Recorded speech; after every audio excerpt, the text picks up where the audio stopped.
Hello. Welcome back to Victory Drive, everybody. So, doing this intro a little differently. I got a very special guest in just for the intro.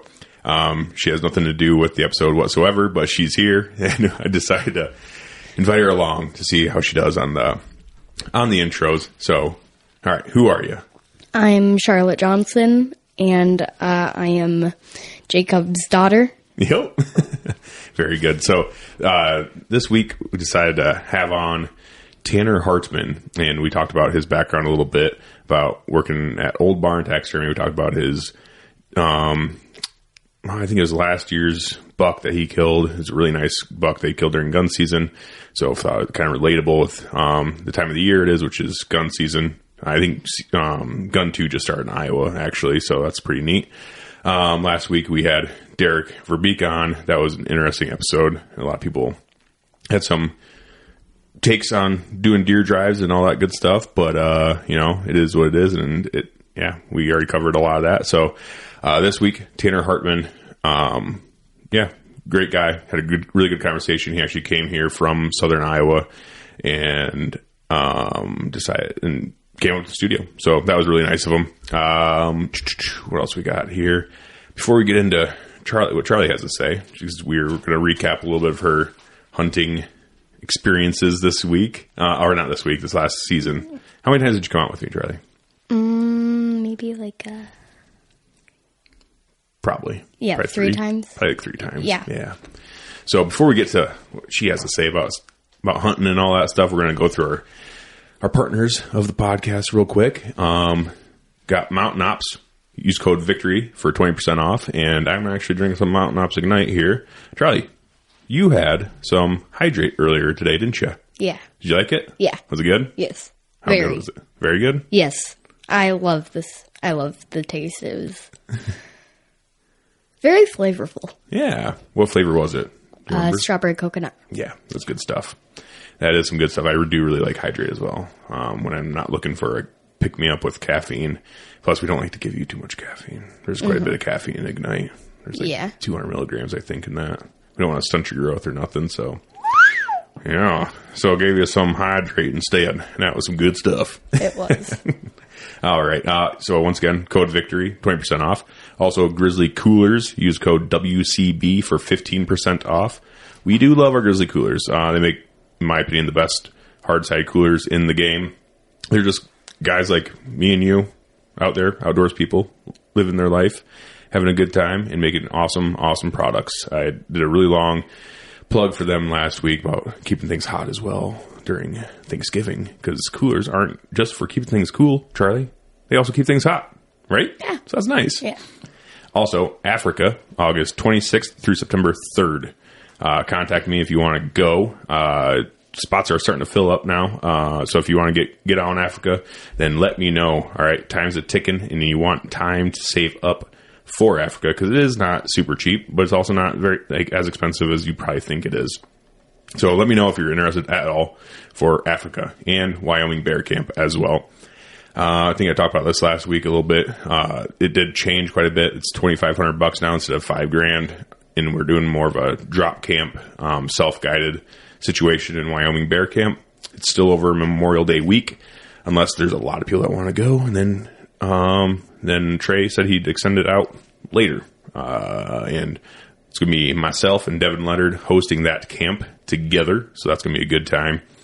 And yeah, that's it. So Charlie, how are you doing today, honey? I'm doing good. Doing good? Yeah. All right. So you went out bow hunting with me. So we went and sat at a tree stand, just a little double ladder stand for quite a while. But yeah, we had some pretty good experiences up there, didn't we? It was really fun, and yes, I did. One of the experiences, we sat out there for a while, and we saw like a big doe, but it was too far away, so we didn't get a shot at it with the bow. Yeah. She was huge, though. Yeah, she was. Dad was using his longbow. Yep. And if she just got a little bit closer, I bet we could have got her. Oh, yeah. Yeah. And then towards the end of the trip. It was dark by then, and there's 2 does. Well, we're walking back to the truck, right? Yeah. So got done hunting, had a good hunt together, walking back to the truck, and then in the really nice man that lets us hunt his property, he had a couple deer in his backyard, right? Yeah. So, okay. And I got like 15 yards away from him, and then they started running off, which was really sad. And because I like started running off because, well, I thought I was getting too close to them. I got just a little bit scared. Yeah. But, well, we've seen some videos of like deer kicking the crap out of some kids when they get a little too close, but yeah. So we didn't want you getting too close. Granted, deer probably won't do that. I'd say 9.9 times out of 10, they're not going to kick the crap out of you. Yeah. But you never know. But you did get really close, didn't you? They are unpredictable. Yeah, they're wild animals. Yeah. Wild animals. So, we had because I don't know. We went out, probably, I think it was like 3 times, wasn't it? That weekend. And had a great time. It was awesome. Just sitting there with you, having a good time. And we drove around quite a bit, trying to look for other deer in other places and stuff.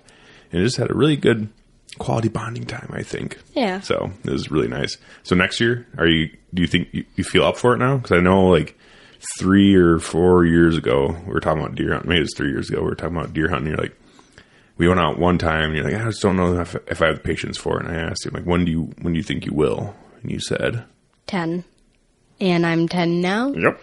And yeah, next year I'll be 11. And yeah, I feel up to it. Oh, yeah? You want to get an actual tag and see if you can hunt yourself too? Yes. Awesome. I'm very excited about that. I'm super excited. That's probably one of my favorite times of my hunting season so far. Honestly, was going out with you and sitting in the stand and sitting together and hanging out, even though we didn't shoot anything. It was still fun. We saw a good amount of deer, so that was always nice. So I'm very excited for next year. Maybe next year we can get you to shoot. What do you want to shoot next year? You're waiting for a buck or a doe, or doesn't matter? Doesn't matter. Doesn't matter? You just want to get out there? Yeah. I just want to shoot something. I just want to shoot something and kill it. Yeah. Make a good shot on something. That's our goal, right? So we're going to do a lot of shooting over the summer and get practiced up and see where your effective range is at and see if we can get something close enough. And the only thing that I'm not going to shoot is a doe fawn or a button buck. Right. Because I will feel horrible. Yeah. It's not fun shooting fawns. Oh. They're too young and dumb. Yeah. Yeah. Like it's just, they just are strutting and then they get shot. Yeah. I feel like they're just too young. They are. You got to let them grow up a little bit, get a little age on them first, and then it makes the whole experience a lot better, I think. And maybe we can have you in and talk a little bit more after next year. You shoot something really cool, and you can tell the whole story from start to finish. Yeah. Yeah. Remember that like last trip where it was like freezing cold, but then we saw like that huge buck in the field? Last year? Yeah. No, like this year, but like it was just had really good genetics. Oh, yeah. Yep. Yeah, because we're going to go to that spot and then saw him out there because we're getting in there kind of late because I got called into work. Yeah. But then we saw that really big buck. He was cool. Yeah. Yeah. He was just, probably kind of young, but he had, like you said, really good genetics. Yeah. So maybe next year he's still rolling around unless someone else shot him this year. Yeah. I bet somebody else shot him because he had huge antlers on him. But he was slim. Yeah. Like I don't know how old because I'm not a deer expert, but. Guess. 3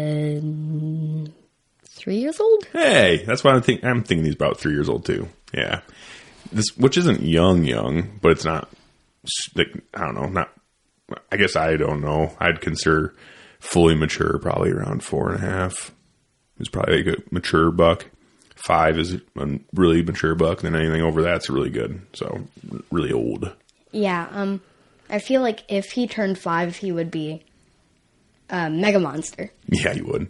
He would be a mega monster. Because he's already like a monster, just needs to have a bigger body on him. Yeah. It'd be really nice to see him, because as they get a little older, they generally put a little bit bigger racks on every year until they get so old where they start degenerating, right? So right now, a 3-year-old buck, he's probably like an 18, 20-year-old. And then next year, he'll be right around maybe 30 in human years. Wow. Maybe, or maybe late 20s. Yeah. And if he gets into that 5-year-old range, then he'll be in his like mid 30s. And when he gets 6 years old, maybe he'll be around 40. I don't know. I don't know. I'm not a super deer expert like that either. I'm not a biologist.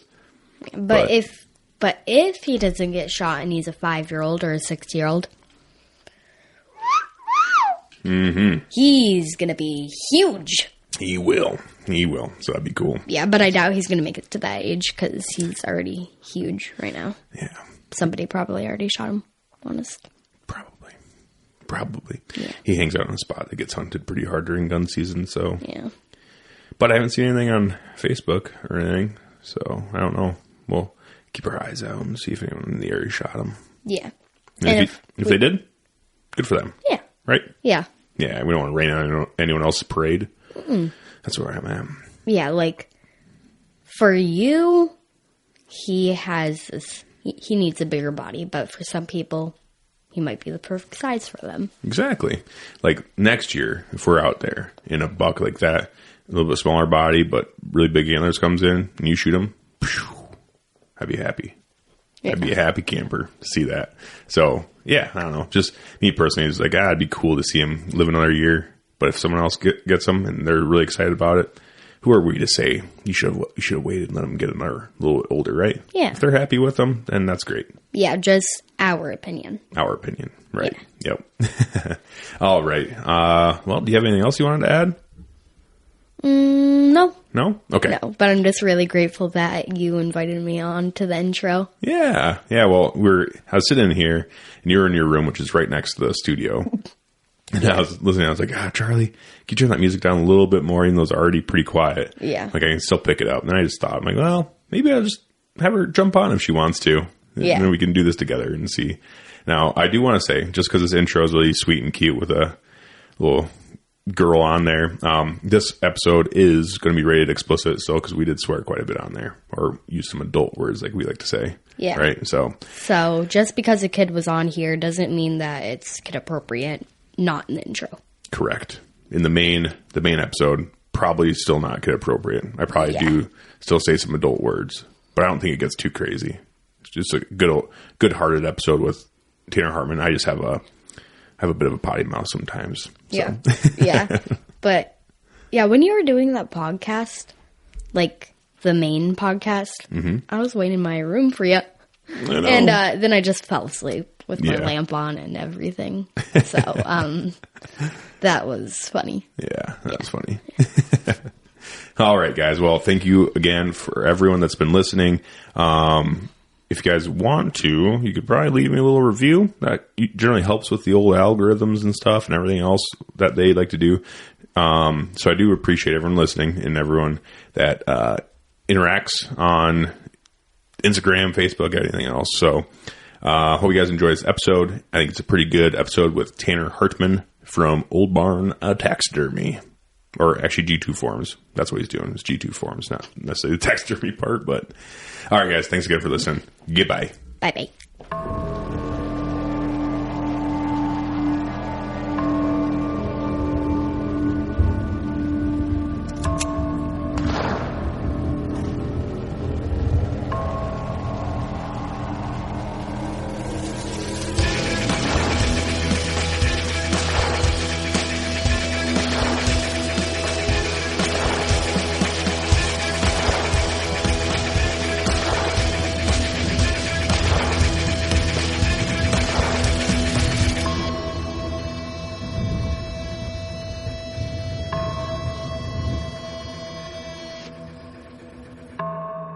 All right. Welcome back, everybody. Is it kind of echoey here? A little bit. Oh, I don't know. Hopefully not.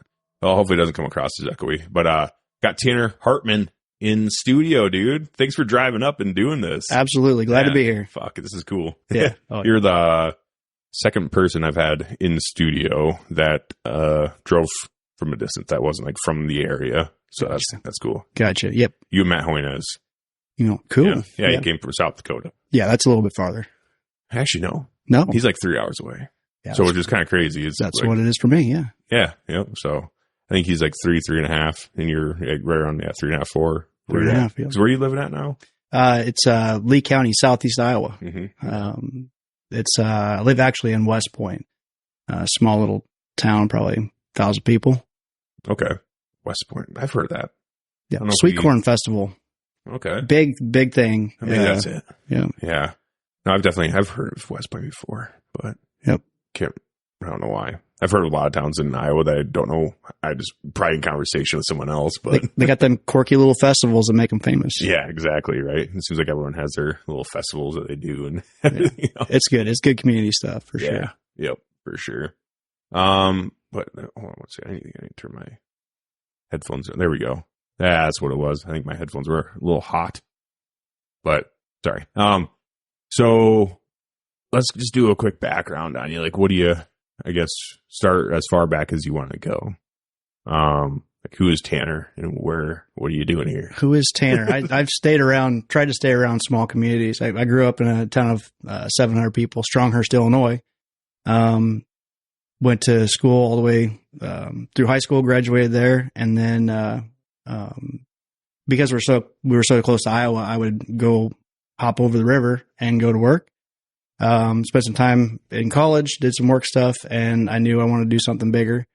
Kind of toyed with the idea of becoming a personal trainer. So that's what happened. I moved out to Phoenix, Arizona, got certified, trained out there for a little bit. This is right after high school? This is 3 years after high school. 3 years after. Okay. Yeah. Gotcha. I spent working in a factory, did some, college. Wasn't really my thing. Yeah. I don't know. I was just too wired. Couldn't sit in the classroom or something. And I wanted to get out and do something a little bit differently. So that's what I did. I ended up going to Phoenix.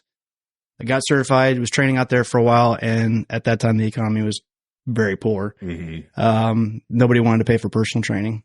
And so ended up going to work at Amazon distribution, big warehouse out there, did that for a while, was good at that. I actually was pitching to them to do an on-site gym deal where where I was a personal trainer, I would be like the director, and we would develop somehow to get the Amazon employees into the gym, more active, which would hopefully reduce the medical or the injuries. Yeah. And then also just overall health. I kind of pitched that idea to them and didn't get off the ground before I was looking somewhere else for something. That's a good idea, though. You got to shoot your shot. It's like, I want to do something I love, but I also want to get paid for it. They took it hook, line, and sinker. I'm thinking that it's possible that they probably ran with it, but would never give me the credit because they don't remember me now. So, right. But so I was going to a local church that one of the youth leaders was a cop, and I was like, I've always kind of thought that'd be cool. He goes, well, we do ride-alongs. And I said, okay, yeah, sign me up. I'll go on a ride-along. And I did a 12-hour shift with the guy in Phoenix at night, and it was awesome. And I enjoyed it thoroughly. Phoenix is pretty big. Big, right? Yeah. So I can't remember the population, millions and millions. And you got all the surrounding cities. Where you came from. Oh, yeah, yeah. I realized that I need to stick to that small community, so I came right back here. Yeah. But they weren't going to hire anytime soon. That's what I wanted to do. I was like, yeah, law enforcement would be a way to go. So, did you ever think about law enforcement before that time? Absolutely, dude. Yeah. Saturday mornings, it was Cops with Dad, watching Cops on TV. Oh yeah, dude. It was when I was real young. Mm-hmm. And I was like, yeah, I think that's cool. And my dad was in the military, and serving was kind of a thing, Mm-hmm. That was kind of what we talked about in our family. And so my mom was like, oh, you can't do that. She got protective. She's like, you can't do that. Insurance is high. It's a dangerous job. You just don't want to do that. I'm like, all right. Well, I'll look for something else then. Of course, this was when I'm 7, 10 years old, maybe. Mm-hmm. So Saturday mornings with Dad watching Cops. And so I was like, yeah, that's pretty cool. But it solidified for me when I did that right along. I'm like, yeah, I want to be a cop. And so I talked to them about it. I'm like, well, what's it look like? Like, what schooling do I need to do? What do I got to do? And he's like, well, there's still going to be some time because they ain't going to hire for quite a while because people are in line to work in Phoenix as far as wanting to become a cop. What? Why is that? Just the area, or I'm not sure. So many people in that city, and there's have a lot of people there. I think so. Okay, a lot of people just gung ho to be a cop. They think it's from what I gathered, everybody they liked that service. They liked that idea, and probably not like that anymore though. That was 2011, so things have changed dramatically. The environment has changed a lot. So, but he's like, yeah, they're probably not going to hire for a while. And I'm like, you know what? I kind of want to go home. Like, I think I want to go back to the Midwest and pursue it there. And so that's what I ended up doing, coming back here. Did work some random jobs to figure out what I needed to do. And so we had, I can't remember where it came up. Oh, it was a officer in a local town. He's like, hey, did you ever think about or would you consider becoming a cop? I said, yeah, actually I do. That's kind of why I came back here. And well, what's my end? He goes, well, they've got this regional testing thing that you can do. I said, okay, sign me up. So I went and did it. So this is before you even get hired by a department or like, oh yeah, no shit. Yeah. Okay. So you go in, you test, you have to do obviously a physical test and a written test. They basically figure out if you're, able to do this job. And you don't have to have the schooling. It's just kind of interesting. And you find out later that they're looking they can teach you stuff, but it's really the street smarts and common sense that you need to do that job. So I did that regional testing, passed with flying colors, and it was on from there. So I spent a little time as in law enforcement, and then I ended up moving on to that, from that to construction, because I'm good with my hands. My biggest thing was I like finish work. I like finishing and buttoning things up and stuff like that. And that can get you paid good in construction. Yeah, sure can. But environment wasn't what I was thinking it would be. So then I had known about Sam Gaylord at Old Barn Taxidermy was doing something with some taxidermy supplies. And I went to him and asked him, I'm kind of in between jobs. Like, what can I do for you? And he goes, well, this is what we're doing, and you'll do just fine. Let's, take it and run. And so I started doing some production work for him, and that's currently what I do now. So this is before so this is all after you became a cop. So you did your cop thing already. Now yep. So so you went in construction then to now CM. Yep. Right. That's right. Okay. Yep. Yeah. So, sorry. I was just trying to, so taxidermist then? You said you work in the line. It'd be taxidermy supply is what I'm involved in. Yeah. Okay. Yep. Did you have to do any taxidermy work before that, or is that kind of like your? Absolutely not. No? So this is kind of the interesting part. Basically, I didn't know exactly what he had going on, but he was producing the forms that you mount these deer on, and he had people coming in and out doing a little bit of it, but I didn't know what scale it was. I thought it would just be a stepping stone for me. Yeah. Is this like right when he was getting G2 going? Yeah. Okay. Gotcha. Yep. Okay. So this is like, he was already kind of messing with it a few years before he thought of the idea. I think he had thought about it for a while, but he started to kind of get into it, and then he had a couple other guys doing it, and so I stepped in to help him out there. You're sorry, dude. I was getting warm. It is warm. warm. I need to open that door. Sorry. I didn't mean to sidetrack you. But no, I'll roll back a little bit. I lived in Iowa for, what do we do? It'll be 10 years now. 11 years. Married 11 years. I got 2 kids, 2 little girls. I'm an athletic guy. I like being, doing, I say athletic. I'm fairly fit for 35, and I stay active. I'd say you look good. Thank you. You're a pretty man. Thank you. Yeah, you got a nice healthy beard. Yeah. That's nice. I'm sure that helps. Healthy eating and stuff like that helps the beard grow. It does. So. That's what they say. But right, vegetables. Yeah, right.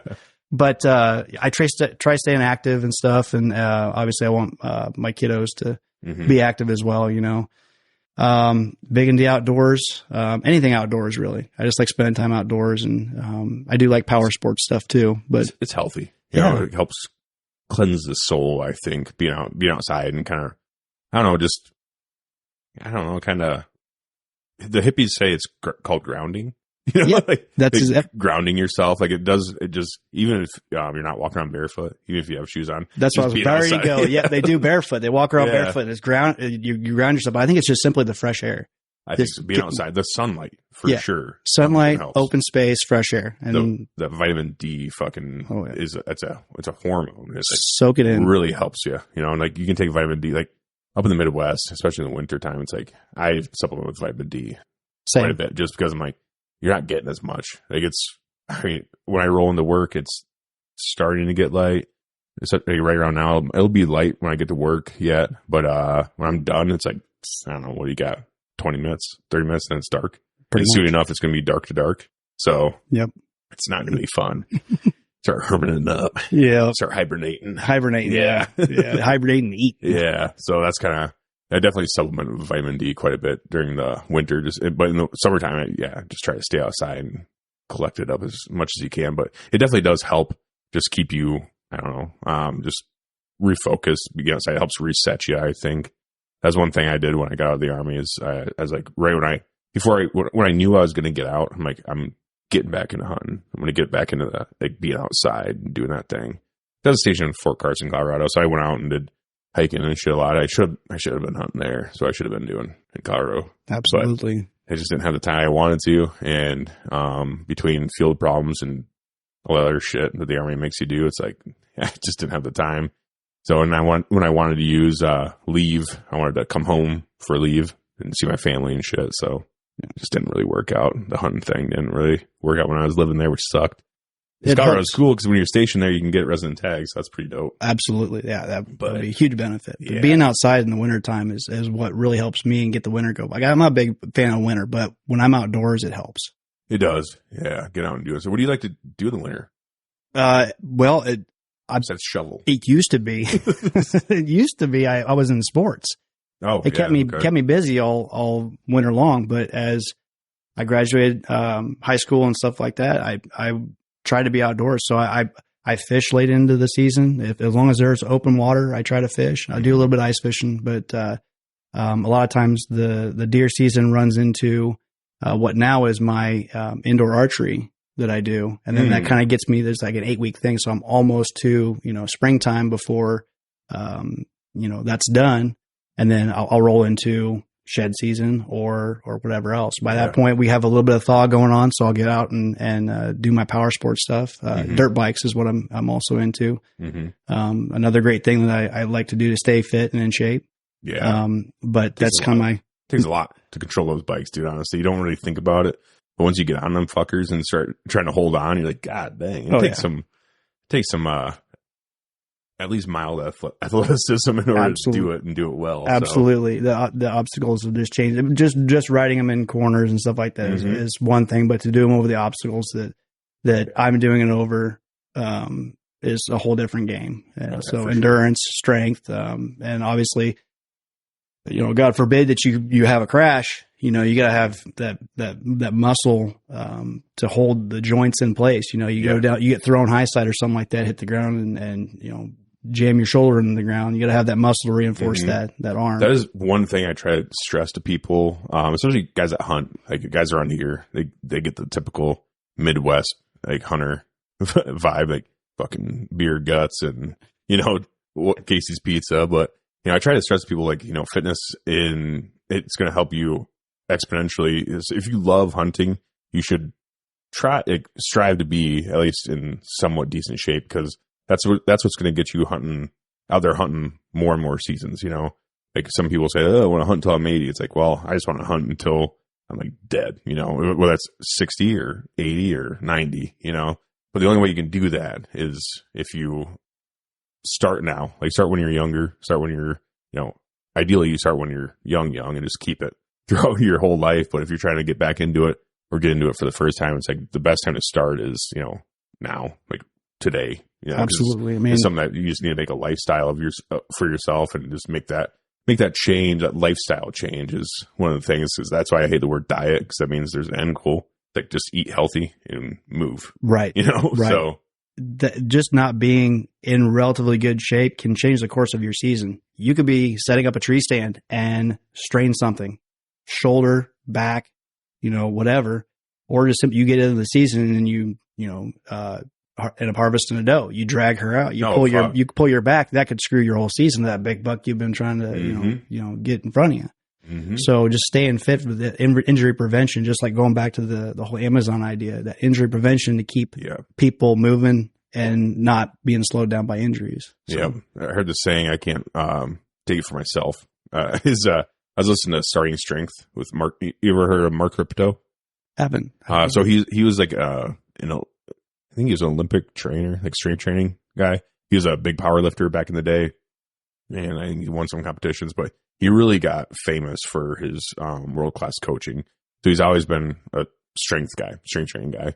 And he's trained a lot of athletes and gotten them stronger. And that's one thing he said, especially with athletes. He's like, there's this big thing about like functional fitness and doing all this other goofy shit. And I say goofy shit like in quotes, like, it's obviously productive. But so a lot of times what athletes, like high level athletes, like NFL athletes are doing is not conducive to the everyday person. They're freaks. They're genetic freaks. They could lay on the couch for 6 months and then they're like, oh, then they start working out for a month and they already got a six pack back. Like there's just people like that have those genetic codes built into the system where they're freaks. But for him, he's really trying to now, especially now in the past, like I don't know, 20 something years, he's really trying to target like the normal person. He always says like there ain't nothing wrong with getting strong. Right. So it's like just getting a little bit of strength, getting some strength on you, getting a little bit more mass on you, and it really helps prevent all the injuries. Because I tore my rotator cuff a few years back, and I fucking broke my ankle. It's like once I started working out, I have scoliosis and bad discs in my back. And if I don't work out, if I take like an extended time, like when I first got out of the Army, I was working on wind turbines, and I didn't really strength train or do anything like that a whole lot, just because of the work schedule and stuff. But man, I started getting hurt a lot. Like my back started hurting a lot more. My fucking shoulder would hurt really bad. My ankle would start hurting worse. And once I got out of that job and started doing what I'm doing now, and it gave me time to go to the gym in the mornings, once I started getting a little bit stronger again, I'm like, dude, I feel so much better. Like all those injuries just kind of started not aching near as bad. And just that injury prevention and that durability that you build every day when you go to the gym and lift weights or, run, whatever you're doing, you're building that injury prevention system within your body, I think. So it's awesome.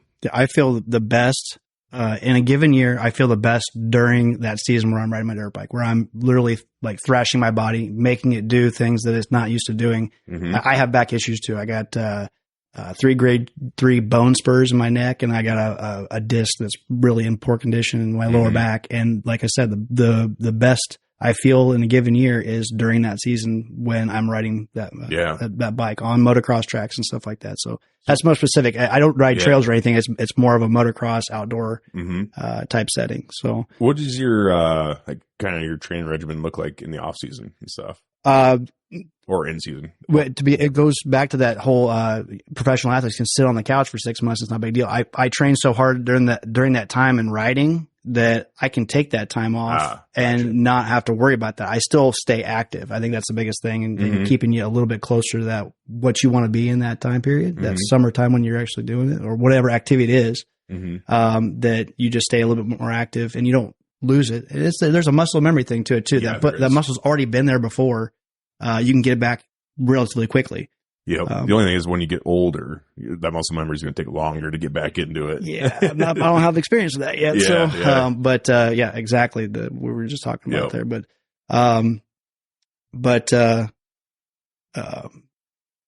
dirt bikes is what I do, at that time. I do a lot of just simply walking. I'm usually out in the spring and, early in the fall. Usually by July, I'm doing tree stand stuff. So I'm active pretty much all the time. And that helps a lot. Honestly, that helps a lot. That's a lot more than the majority of Americans, honestly. If you look around, go to Walmart and look around and be like, oh, fuck. Yeah. It's rough.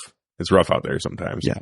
But for guys, like, even just for people that are, are really out of shape, it's like, it is really intimidating getting a gym membership and going to the gym and seeing, maybe you see people that are in really good shape and you get kind of down and out about it or something like that. But it's like, the biggest thing is like but one thing that everyone can do is just move more. You can just, go for little walks, go for a 5-10 minute walk every day, or get out in the woods a little bit more. It's just walking around your neighborhood sucks and that doesn't sound appealing to you. It's like, get out in the woods then and do something. Like you said, go shed hunting. Just be moving. Just be moving around. Don't be stagnant. Yeah. Human beings weren't built to be stagnant. Like, we're not meant to just sit down and fucking not do anything. Everything about it says active, move. Yeah. Yep. So, but that's what set us apart from a lot of the animals back in the day when we were hunting, for our food, is that we were bipedal creatures. So we weren't the fastest. Like cheetahs and shit are obviously way faster than us. Every 4-legged animal is way faster than us. Like almost every animal out there is like bigger, stronger, faster than humans. Right. Honestly, it's crazy when you think about it, but for sure faster. And it's like, but what set us apart is that we had stamina because we're working 50% less hard than like 4-legged creatures. Like they're really fast, but then we just run them down for miles. At least I think I read that somewhere, heard that somewhere. Yeah. That's what we did. Just ran them down with spears and shit, and then they got tired and we stabbed them. Covered ground. So, yeah. That's my hunting style too. To this day. No, I'm sorry. I don't run. That's what I want to do more. I want to do more hunting, going out west. Obviously, that's where you're gonna be moving a lot more and stuff like. I like hunting whitetail here in the Midwest, but there's just a point where I want to be moving. I'm a big. I fish a lot, and so one of the things is if I ain't got something going on, I move, and I can usually get into the fish that I want to get into. Mm-hmm. Do something different. Not always do you have that, like let's just say an afternoon sit of 3 or 4 hours. You're pretty much in there, and you really can't move unless you see what you want to see and it's out there and you cover that distance. Mm-hmm. Like a spot and stock style situation. But I want to do that. I want to try to go out west and do some of that stuff. Even if I just go out there, not as a hunter, just go and follow another hunter and spend time out there and learn. Mm-hmm. And then maybe eventually transition into actually doing the hunting. I think it'd be fun and probably just a good time. Dude, it's so cool. Being in the mountains has got to be fun, no matter what you're doing. So. You ever been out west at all? So I did a TAC event, one of those total archery challenges where I think it was Snowbird, Utah, and we covered that whole ski resort doing archery, and I thoroughly enjoyed it. It was awesome. Yeah, it's cool. But I mean how. So it's all over a ski resort? Yeah, I think some of them they're out there on ski resorts. Some of them are in other places. And you're covering some pretty good. Like you're walking quite far in between ranges, right? They call them. I don't do a whole lot of archery, like 3D shooting. Yeah, lanes, ranges, whatever. There was like 24 or 25 targets, and it took us like 6 hours to do. You go to a local 3D event, and you can usually do it in about an hour. Yeah, I think that if I remember right, they took us from like 8,000, almost 9,000 feet up to 12,000 feet. You had to walk that down. Shit. Oh yeah, dude, it was zigzagging all the way down. Damn. And of course the air's thin out there. So you're like, why can't I catch my breath? What is going on? I'm fit at elevation, but up here it's like, man, this is a lot of labor going into this. But it was fun. It was very enjoyable. And of course there's that fresh air. That fresh air was awesome out there. Dude, when I first got to Colorado Springs, it was rough. Like coming from the flatlands and stuff. Like even like Afghanistan, when I went from Iowa to Afghanistan, it's like when you get in the mountains in Afghanistan, it's higher elevation, and you're like, you breathe a little heavier for the first few months, then you get used to it, and you're like, oh, okay, not too bad. But when I got to Colorado Springs, I was like, okay, this is beautiful here. Everything's awesome. I climbed a flight of stairs. I'm like, wait, so much. I'm in good shape. I was in the Army already. Like I was, I was scoring like, I don't know, about 260, 270 on my PT tests. Generally, every time I took a PT test, so I was running 2 mile and, like low 14s most of the time for the run. I'm like, God, I was in good shape. And fuck, just being out there, not having enough oxygen. I'm like, damn, this sucks, dude. Yeah, it's kind of like, it takes so long to get used to it. What's going on? Why am I feeling this way? Like, I don't understand. Like, it sucks ass, dude. It's so terrible. And then you get used to it and you start acclimating yourself. And then once you fully acclimate yourself, then it's like, you can really appreciate that mountain air when you're up there. Yeah. But dehydration comes quick too. Oh yeah. Oh my goodness. It was more, the first night I was there, it was more important to hydrate that for that next day to do it again than it was for sleep. So I was waking up every couple hours and I was chugging water. I didn't care how many times I had to get up to go pee. I knew I needed to be hydrated for the next day, or they were going to find me somewhere on that mountain that I would be in good shape. So that's what fucks people up when they go out west, go hunt from the flatlands, They get altitude sickness, and a lot of that does also stem from dehydration, being dehydrated and the altitude sickness, and it just fucking jacks people up, and they're next thing you know, they're delirious and hitting the SOS button on their, anybody going out west, from a guy who was a personal trainer and was, fairly fit when he did it, train for those Western activities. You've got to. It could change the whole experience for you. Yeah. Yeah, for sure. I mean, it's not even a matter of, whether you're going to kill something or not. It's just a matter of like, even if you don't kill something, you want to enjoy yourself. You don't want to be like sucking air and dying the whole time you're there. You want to enjoy it, right? Oh, yeah. So the best way to enjoy it is by not being so dead tired and so dying of breath and dehydration and being completely miserable. The best way to do that is get in better shape and, enjoy the process and enjoy being out there. Closed in and sick would be not cool. You want to be open-minded and free out there to experience and take in everything. So, pictures don't do justice. I tried taking pictures to bring that back and like show my wife and kids. And I was like, I couldn't even come close with a camera. No, this sucks. Cause I would do the same thing when I was out there. I went to Idaho a couple times to hunt elk. I'd go out there and I'm like, this is so fucking beautiful. I take a picture and I look at it. I'm like, God, what the delete it, take another picture. I'm like, this sucks. Like, I take the pictures anyways just to show them, but I'm like, seriously, you don't get it until you're there, Yep. I was shooting with a high-end camera too, and it still would not do it justice. Just something about taking it in from your own eyeballs is just totally different. Totally different. Totally cool. Crazy. Yeah, totally awesome. Cool. Enjoy it. It's awesome. That's why I love hunting, dude. Just get out and seeing such wild, crazy places is so much fun. And getting out there in the mountains, granted, you might run into other hunters and stuff when you're out doing your thing, but it's like when you get in those spots where you don't see anyone else, you just sit there and you just take it all in. I'm like, that's amazing. That's so fun. I've had those moments every once in a while. I'll get out there, and I think that a lot we just forget about this. We get overwhelmed with all this other stuff, and go out there and just find yourself a spot in the timber and sit and listen.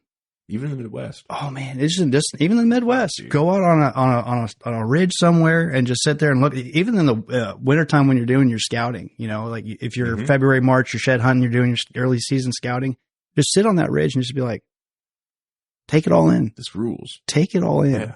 It's way better. Yep. I say it a lot, and I don't like to get. I try not to get like super like fucking deep and introspective and all that stuff about it. But it's like, dude, I never knows it obviously, but not a lot. You don't like to think about it a lot, but it's like we only have one trip around on this thing, doing this life thing. It's like, as far as I know, reincarnation isn't real, and if it is, then you don't remember it anyways. So if you do get reincarnated, you don't remember it anyway. So it's like, as far as we know, you only get one trip around on this rock. So it's like you might as well just do everything, do as much as you can. And it's like you can't take money with you in the afterlife and everything else, but it's like. It's really cool. Like I love talking to old people. So my mom used to work. She used to be like a CNA at a nursing home. I always loved going to the nursing home and talking with some of the old people, especially like the old vets and stuff. That's probably why I joined the military. But talking to the old people and just hearing their stories is amazing. But then you find an old person that's like, "Yep, I'm born and raised here in Osage, Iowa, and that's about it." I'm like, that's boring. Moving on, but get out there and experience shit, like see new stuff and go on vacations and use your vacation time. Don't just sit at your job and fucking be like, oh, I can't take a vacation because my boss is going to get mad at me. It's like, use your vacation. Like, take time off of work. Like, you can't take any of that stuff with you, and those stories aren't going to be fun to tell around a campfire. Like, yep, I worked at a tire shop for 58 years, and that's all I did every single day. It's like, that's not cool. I mean, it is cool, but it's not like, you know what I mean? Yeah. I'm trying not to bash on it. Like, right. You guys that work at a tire shop for 52 years, but it's like, you can't get out there and experience life, is, I guess. If that's if that's what you want to do, then great. Like, more power to you. But I don't know. It's not what I want to go out and experience shit and see what is all out there, and explore and do these things. You were alluding to it, taking in all the elements. Like I used to have that mindset of like, because I'm a pretty goal oriented person. So I want to get to A to B, A, B to C, so on and so forth as quickly and as efficiently as I can. Yeah. And it's only until recent, probably the last 5 years, that I've had that flip. I've had some stuff that I've gone through in my life that's really, I've had that paradigm shift where it's like, take those things in, like, sit out there in the woods, go up in the mountains, get lost on a river somewhere and just chill. Take all that stuff in. Yeah. It's awesome. And I never used to be like that. I've always kind of been like, oh yeah, fucking just do, kind of thing. But joining the military and stuff, it's very goal oriented. I've always been like I shouldn't say always. Ever since I joined the military, that it made me more goal oriented. Like when I was a kid, I didn't really have many goals or anything like that. I wanted to do things, all the things. So I was in school, I was in every sport I could be in, I was in. So I did everything. I did everything for a few years.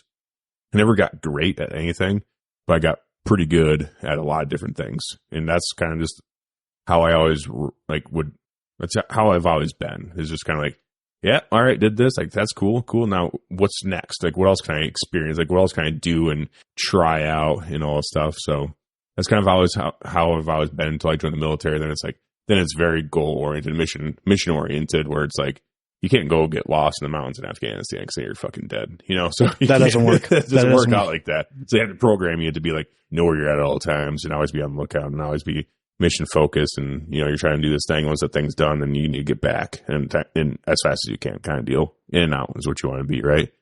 But now since I've been out, I've purposely reverted back to my like younger self, where I'm like, I like to just go do things.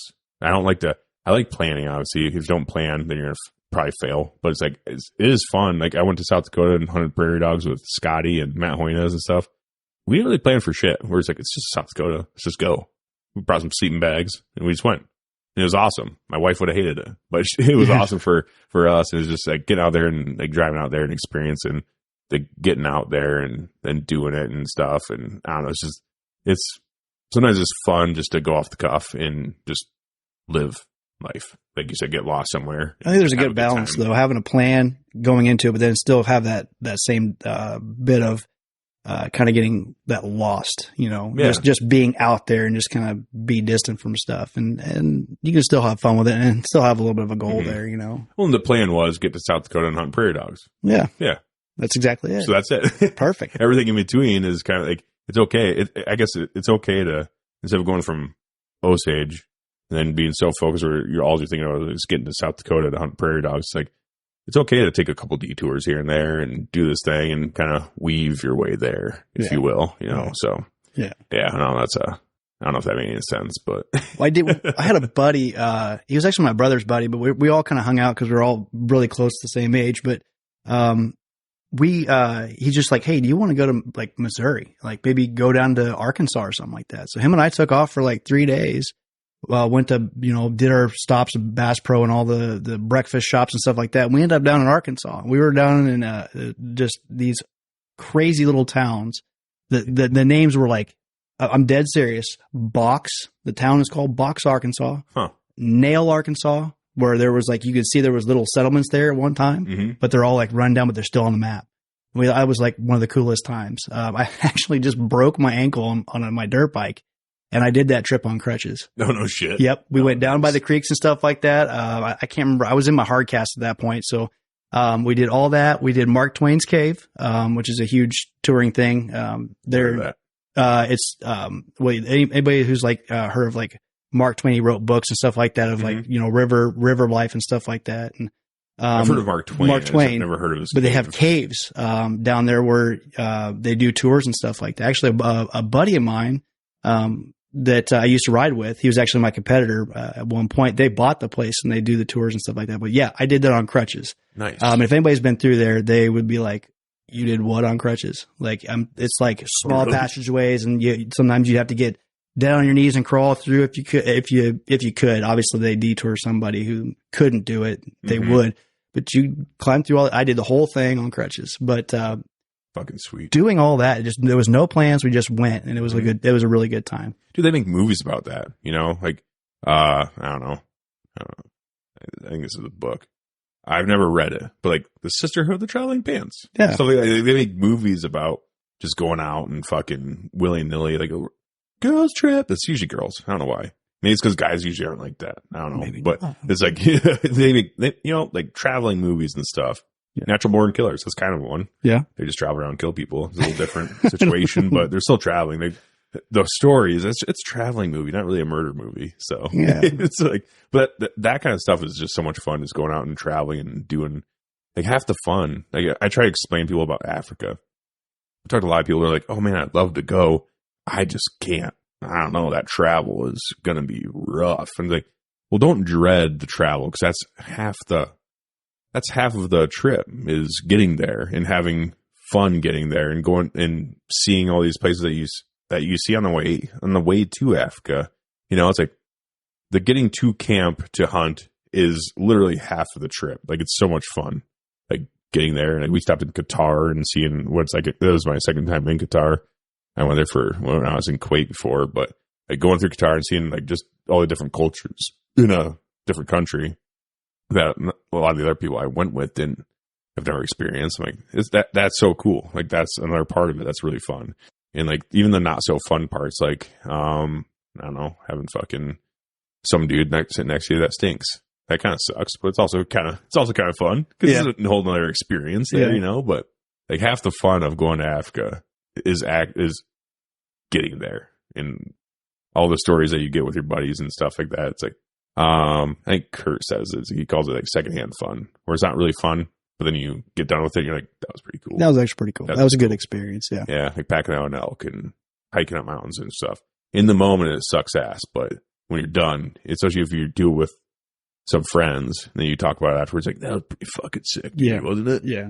You look back on that. There's the perspective. I think we've known each other for a couple of years now, and with the things that we've both done, you serving in the military and then me serving as a police officer, we see the benefits, the experiences as being just so valuable that people don't take the time to experience. Yeah. Going to Africa or just going and getting lost in the mountains. So we've seen the value in doing those types of things that are taken for granted or just simply overlooked. Yeah. And I don't know, maybe it's also part of it where a lot of people are scared to, travel really far away to do a cool hunt that they want to do, but they're scared of getting there and getting back kind of thing. The logistics that it takes to get there and back. And I don't know. Yeah. Like being in the military and deploying and getting back and kind of being like, well, it definitely does give you a new lease on life. Like people like to say, it really does, where it's like, okay, well, that I guess dangerous chapter of my life is over.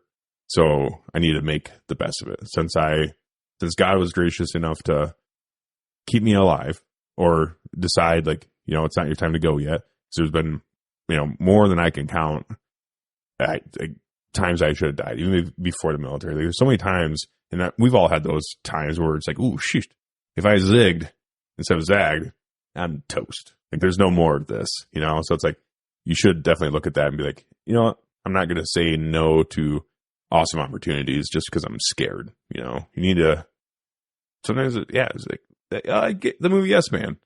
He has a great time when you start saying yes, Sure, yeah. It's like you just say yes every once in a while and just, I guess, have fun, I guess, is a big thing that I'm trying to get across with being outside and hunting and fishing, doing all that things. Like if you want to do something, just figure it out and do it. Whether it's going to Africa or going out west or even just hunting whitetails and you're in a different county, or somewhere a little bit further away from home. It's like just go out and do it, So yeah. But I guess I do want to do a hard segue back because we touched on it, but I want to kind of talk a little bit more about what you're doing at Old Barn with G2. So you're on production, you said, for the G2 forms. Are you actually like hand carving those fuckers out? They're not carved. They're actually a two-part foam that you mix together and you pour into a mold. It can be fun. It can be messy, but just going back a little bit, when I first started, just doing this, it wasn't even for a long-term thing. I started doing it and then I got really efficient at it. And they're like, oh, this is really cool because you're actually turning out more than what we produced in the past. And I was just hearing a little bit of talk about how they were wanting to kind of grow things. And I didn't know exactly because it was a real small little area just off of Old Barn. How many people are doing this?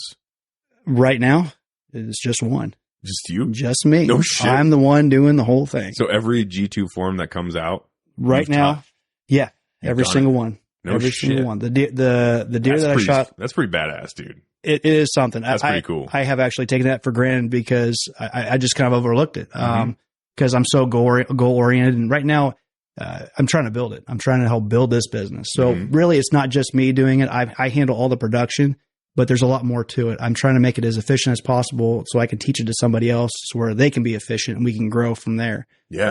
I'm big on policies and procedure stuff, and so writing that out to not only give a guide but also keep what do I want to say. Making sure we're staying where we want to be, accountability, being accountable for it and then referring back to that to keep us guiding in the right direction. But, I got so efficient at it that they're like, this is growing at a pretty rapid pace. So when I first started, I think they just got brought in like 4 or 5 new molds, to produce. Obviously there's different, sizes and poses. At the time I started, there was like 17. We're now at, I think, 44. And that was in a year span that we've expanded this much. So as I started producing more, we were able to start bringing in more molds. So right now it's really growing at a fast pace. So going to the description so of what I do, I've got several stations that are kind of lined out right there. I just put a mold into a station. I run usually 4 at a time, and I mix them 2 parts. There's a couple other parts inside the mold. Obviously, you need something to be more sturdy to attach to the wall, and obviously for the horns to attach to. So those are pieces of plywood that you attach to a certain point, and then you mix up the foam and you pour it in, get it shut so it doesn't make a big mess, and you just I call it turning and burning. Just turn them out and go. Be as efficient as you can. So, I'm, like I said, there's 44 different poses we have right now, that I'm producing. 44 different poses? 44 different sizes and poses. Oh, shit. So we've got, completed now. We got the semi-upright and semi-sneak lines all done. There's some, semi-upright offsets where it's just like the neck and head are kind of shifted over and shows more of one shoulder, gives it a little more definition. And then we started to do pedestals.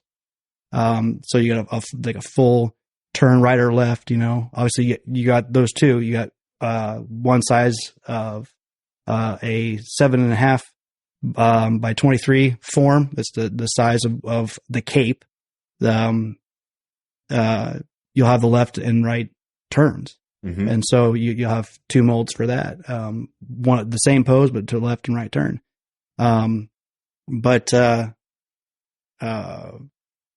Yeah, I'm doing those. We're, like I said, we've gotten way more efficient than what they had planned on, and that's what I'm doing full time right now.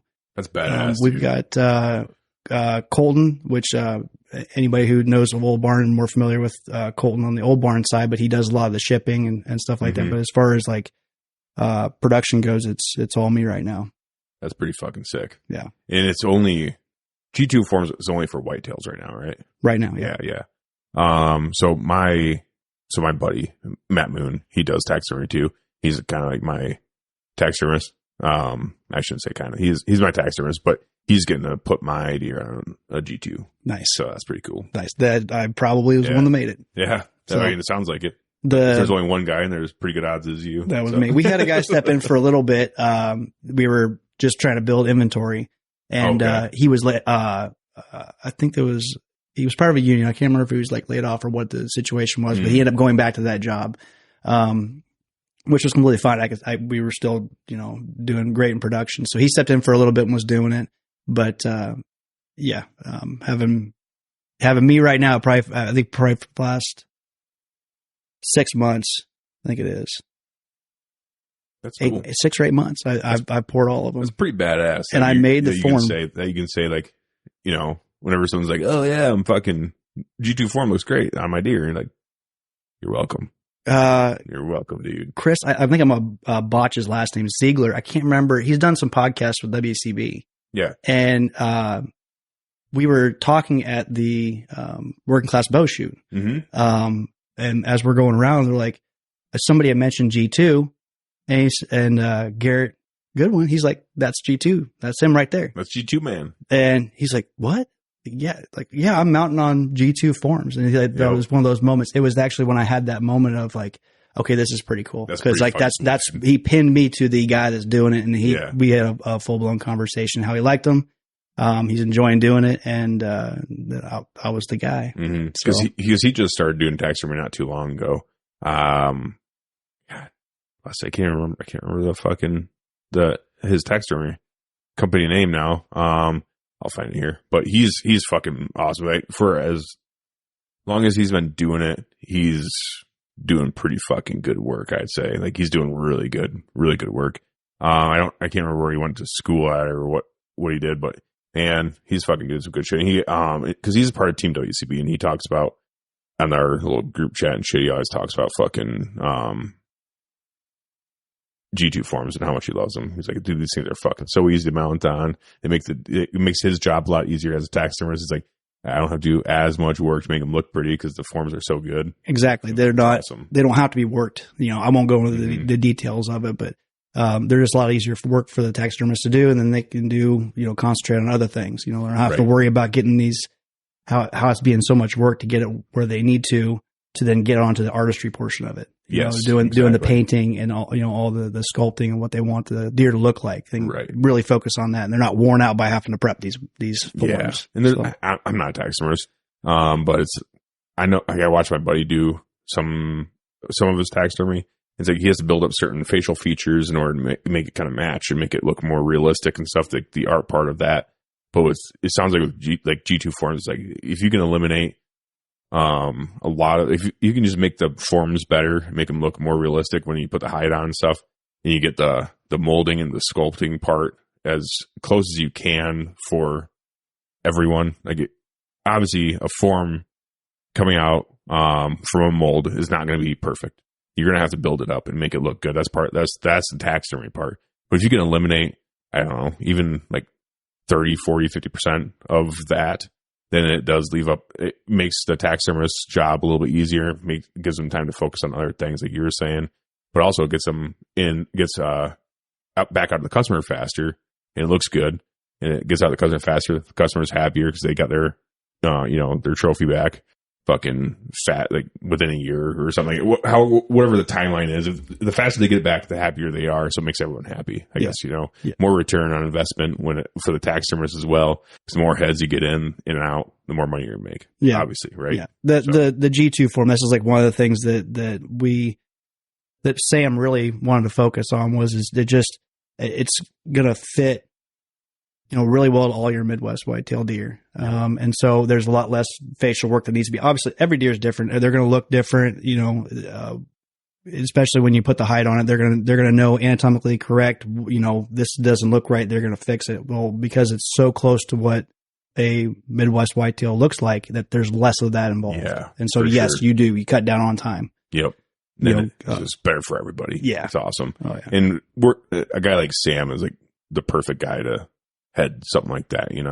Obviously he has he's got a good judge of character, getting guys like you that are like, "Dude, I'm your guy. Like, I got this. I'm willing to work. I'm willing to put in the time. I want to make this as good as it can be," kind of thing. He's probably sitting back. He's like, "Fuck yeah, dude, there's rules. I don't have to make it his job easier. So it makes the whole company work a little bit smoother and sleeker."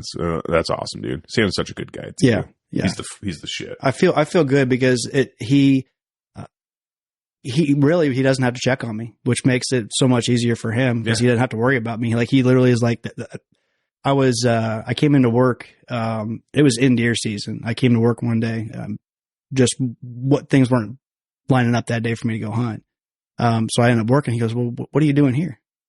And I'm like, "I'm working. He goes, well, why aren't you out hunting? He's more worried about me being out hunting than I am at work producing. That's awesome. So that just goes to show you that, he's just a good guy to work for, good guy to be around. And, he's a super solid dude. Yeah. Yeah. Very solid guy. And that's kind of one of those things too. Like, well, it helps you too. Like if you're a good worker and your boss trusts you, like that's the work environment that everyone wants to be in, where no one wants a boss to come in and fucking yell at you every day about doing something wrong. It's like, if you're good at your job, then you don't get corrected as much, and then you build some trust and you get to just do your own thing.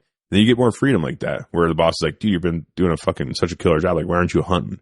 Like, well, fucking okay, boss. Yeah, I guess I'll leave, yeah. Kind of thing. But I don't know. It's just, I tell my daughter that too. Sometimes she's 10, so she's starting to get a little feisty.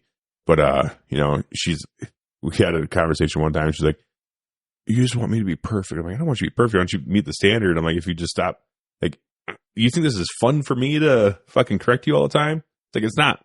I'd much rather hang out and fucking have fun, but if I'm correcting you all the time, like, this isn't fun for me. It's kind of like the same thing with the boss. Like, no boss wants to be in your shit micromanaging all the time. No one wants to do that. It's not fun for anyone, dude. I've had those. Yeah. Holy smoke. Well, I shouldn't say it's not fun for some people. Do kind of get off on that shit and like power trips and shit, but yeah, fuck that. It's not fun. Yeah, that's not Sam. No, Sam is not that way at all. So going back, he when he speaks about me, he goes, I didn't hire him, he hired me, like that, and that made me feel good. He makes you feel good. He's really encouraging, and I didn't know. I hustle. I put in effort, and I'm passionate about everything that I do. If you've spent any time around me at all, I'm passionate about everything that I do. If I'm involved in it, I'm gonna be really, really passionate about it. And so that's what he goes off. He always talks highly about it. Like, he'll say, Tanner's a hustler. I didn't realize how much I did hustle. And now I'm getting a better idea, because he's good about reinforcing. That's good. His guys and gals that work for him. So, that's awesome. Yeah. There's no point in half-assing anything. If something's worth half-assing, then it's definitely worth whole-assing, right? Put on the whole thing. Is that how the saying goes? Something like that. I'll roll with it. I like it. I like that. I told my daughter that too once. I was like, if something's worth half-assing, then you might, it's like, don't half-ass anything, because then you're just going to whole-ass everything that you're going to do, If you're going to half-ass it, just don't do it at all. Just don't. You know what I'm saying? You're either all in or all out kind of deal. Like, don't just walk in willy-nilly, like, I guess I'll fucking do a shitty job with this. Like, whatever you're doing, strive to do your best at whatever you do. That's what everyone's mentality should be in anything to do. If you're not going to strive to do your best, then just don't fucking do it. And once you're not passionate about it anymore, move on. Yeah. Go do something else. Effort and growth. Yeah, don't stay in the same spot as far as your growth goes, but then just put in the effort where you're at, Well, and we dealt with that. You being going from being a personal trainer to being a cop and stuff like that. It's like everything you do, it's like, I don't regret anything I did. I've done a lot of shit in my life, and I don't regret any of it, because it led me to where I'm at now. And, and what I'm doing now, I don't know. Am I going to do this for the next 30 years or the next 2 years? I don't know. But what I do know is, like, when a better opportunity comes up, or you start losing passion for something, then it's like, don't be afraid to walk away and find something else. Because now you're working with Sam at G2, and it's like, I don't know for sure, but I'm assuming you're much happier than you've been when you were like beating the streets and shit too. It's like, that's what you want to do at that time in your life, and it's good that you did it, but it's also good that you're done doing it and moving on to something else. Agree. Right? I look back at what I've done. I've not done the traditional go to college, have that career for 30 years. I bounced around to a couple of different things that I had interest in, or if I had left, there was reasons why I needed to leave. Yep. But I've become such a well-rounded individual that I literally do all my housework stuff, all the finish work, because I've been in carpentry and worked in construction. I stay physically fit, and I know what I need to do as far as a personal trainer goes. I get into some sort of like situation where I'm involved in something like lawsuits or anything like that. I'm familiar with that when it comes to law enforcement. Yeah. I understand what that looks like. And then obviously, like all the other things, just all has made me a more well-rounded individual. Mm-hmm. I feel that was better for me than going that traditional route of going to college and then trying to stick out that 30 years or whatever, however long you need to retire at that one gig that you went to school for. Yep. I can't count how many people that I went to school with. I wanted to be a nurse. I want to be this. I want to be that. And how many of them are actually doing that still? Yeah. Not many. They actually set out to do that and are still doing it. That's probably like the millennial in us, though, you know, because like my parents, at least, were not like that. They weren't job hoppers like that, you know, like, especially my grandparents, especially, they were not. They were very stable. Like, this is what you do. You know, you go, you find a good job, you find a good place to work at that's going to treat you pretty decent. And if it has retirement or a 401k, then you work that until you get that, and then you chill. That's when you get to live your life. Once you retire at 65 or 62 or whatever, that's when you get to live your life. It's like, and I think that's kind of the mindset of a lot of millennials, honestly, and Gen Z and like us, I guess, younger generation folk, where it's like, why can't I just start living my life now? You know, like, why can't I do that now? And it's frustrating to employers. I get it, where they're like, no one wants to work, or they get a worker that works for a little bit and they move on. And it's like, I get that. But at the same time, like, you can't hate on the worker for wanting to do something different with their life. You know, it's like, that's just, I think it's more of a millennial mindset and like younger age group mindset, where it's like, I don't like this, so I'm not going to do it anymore. I'm going to move on to something else, you know? Or it goes back to that growth. If you can grow, you might as well move on. If it's something that you've been sitting stagnant in that you don't really enjoy anymore, grow. Move. Find something different. I'm all about it, dude. Me and my wife, like, we're all about it. It's like, she's jumped around from a few different jobs, you know, and she got labeled by certain people, like a couple people are like, oh, you're just a job hopper. It's like, well, no, I'm not a job hopper. It's like, I work at a job, I do my best, and then a better opportunity pops up, and I take it. I'm not afraid to leave. And I'm not going to pass up good opportunities to do something different just because I have some sort of, I don't have some sort of this weird like worker employer loyalty. It's like, I'm not necessarily loyal to the job. It's like, we're meeting ends. I'm doing work. They're paying me for it. That's the business contract. That's what it is. It's not like, I guess I don't have like I don't feel the need to have like certain loyalty to my job, because it's like, it's just a business transaction, and if I find something better to do, then I'm going to do it. You know, and the job I have now, I love it. It is great. I love what I do, but at the same time, like, man, if someone comes up, you know, if I have an opportunity to do something I love, like, I don't know, fucking get crazy here.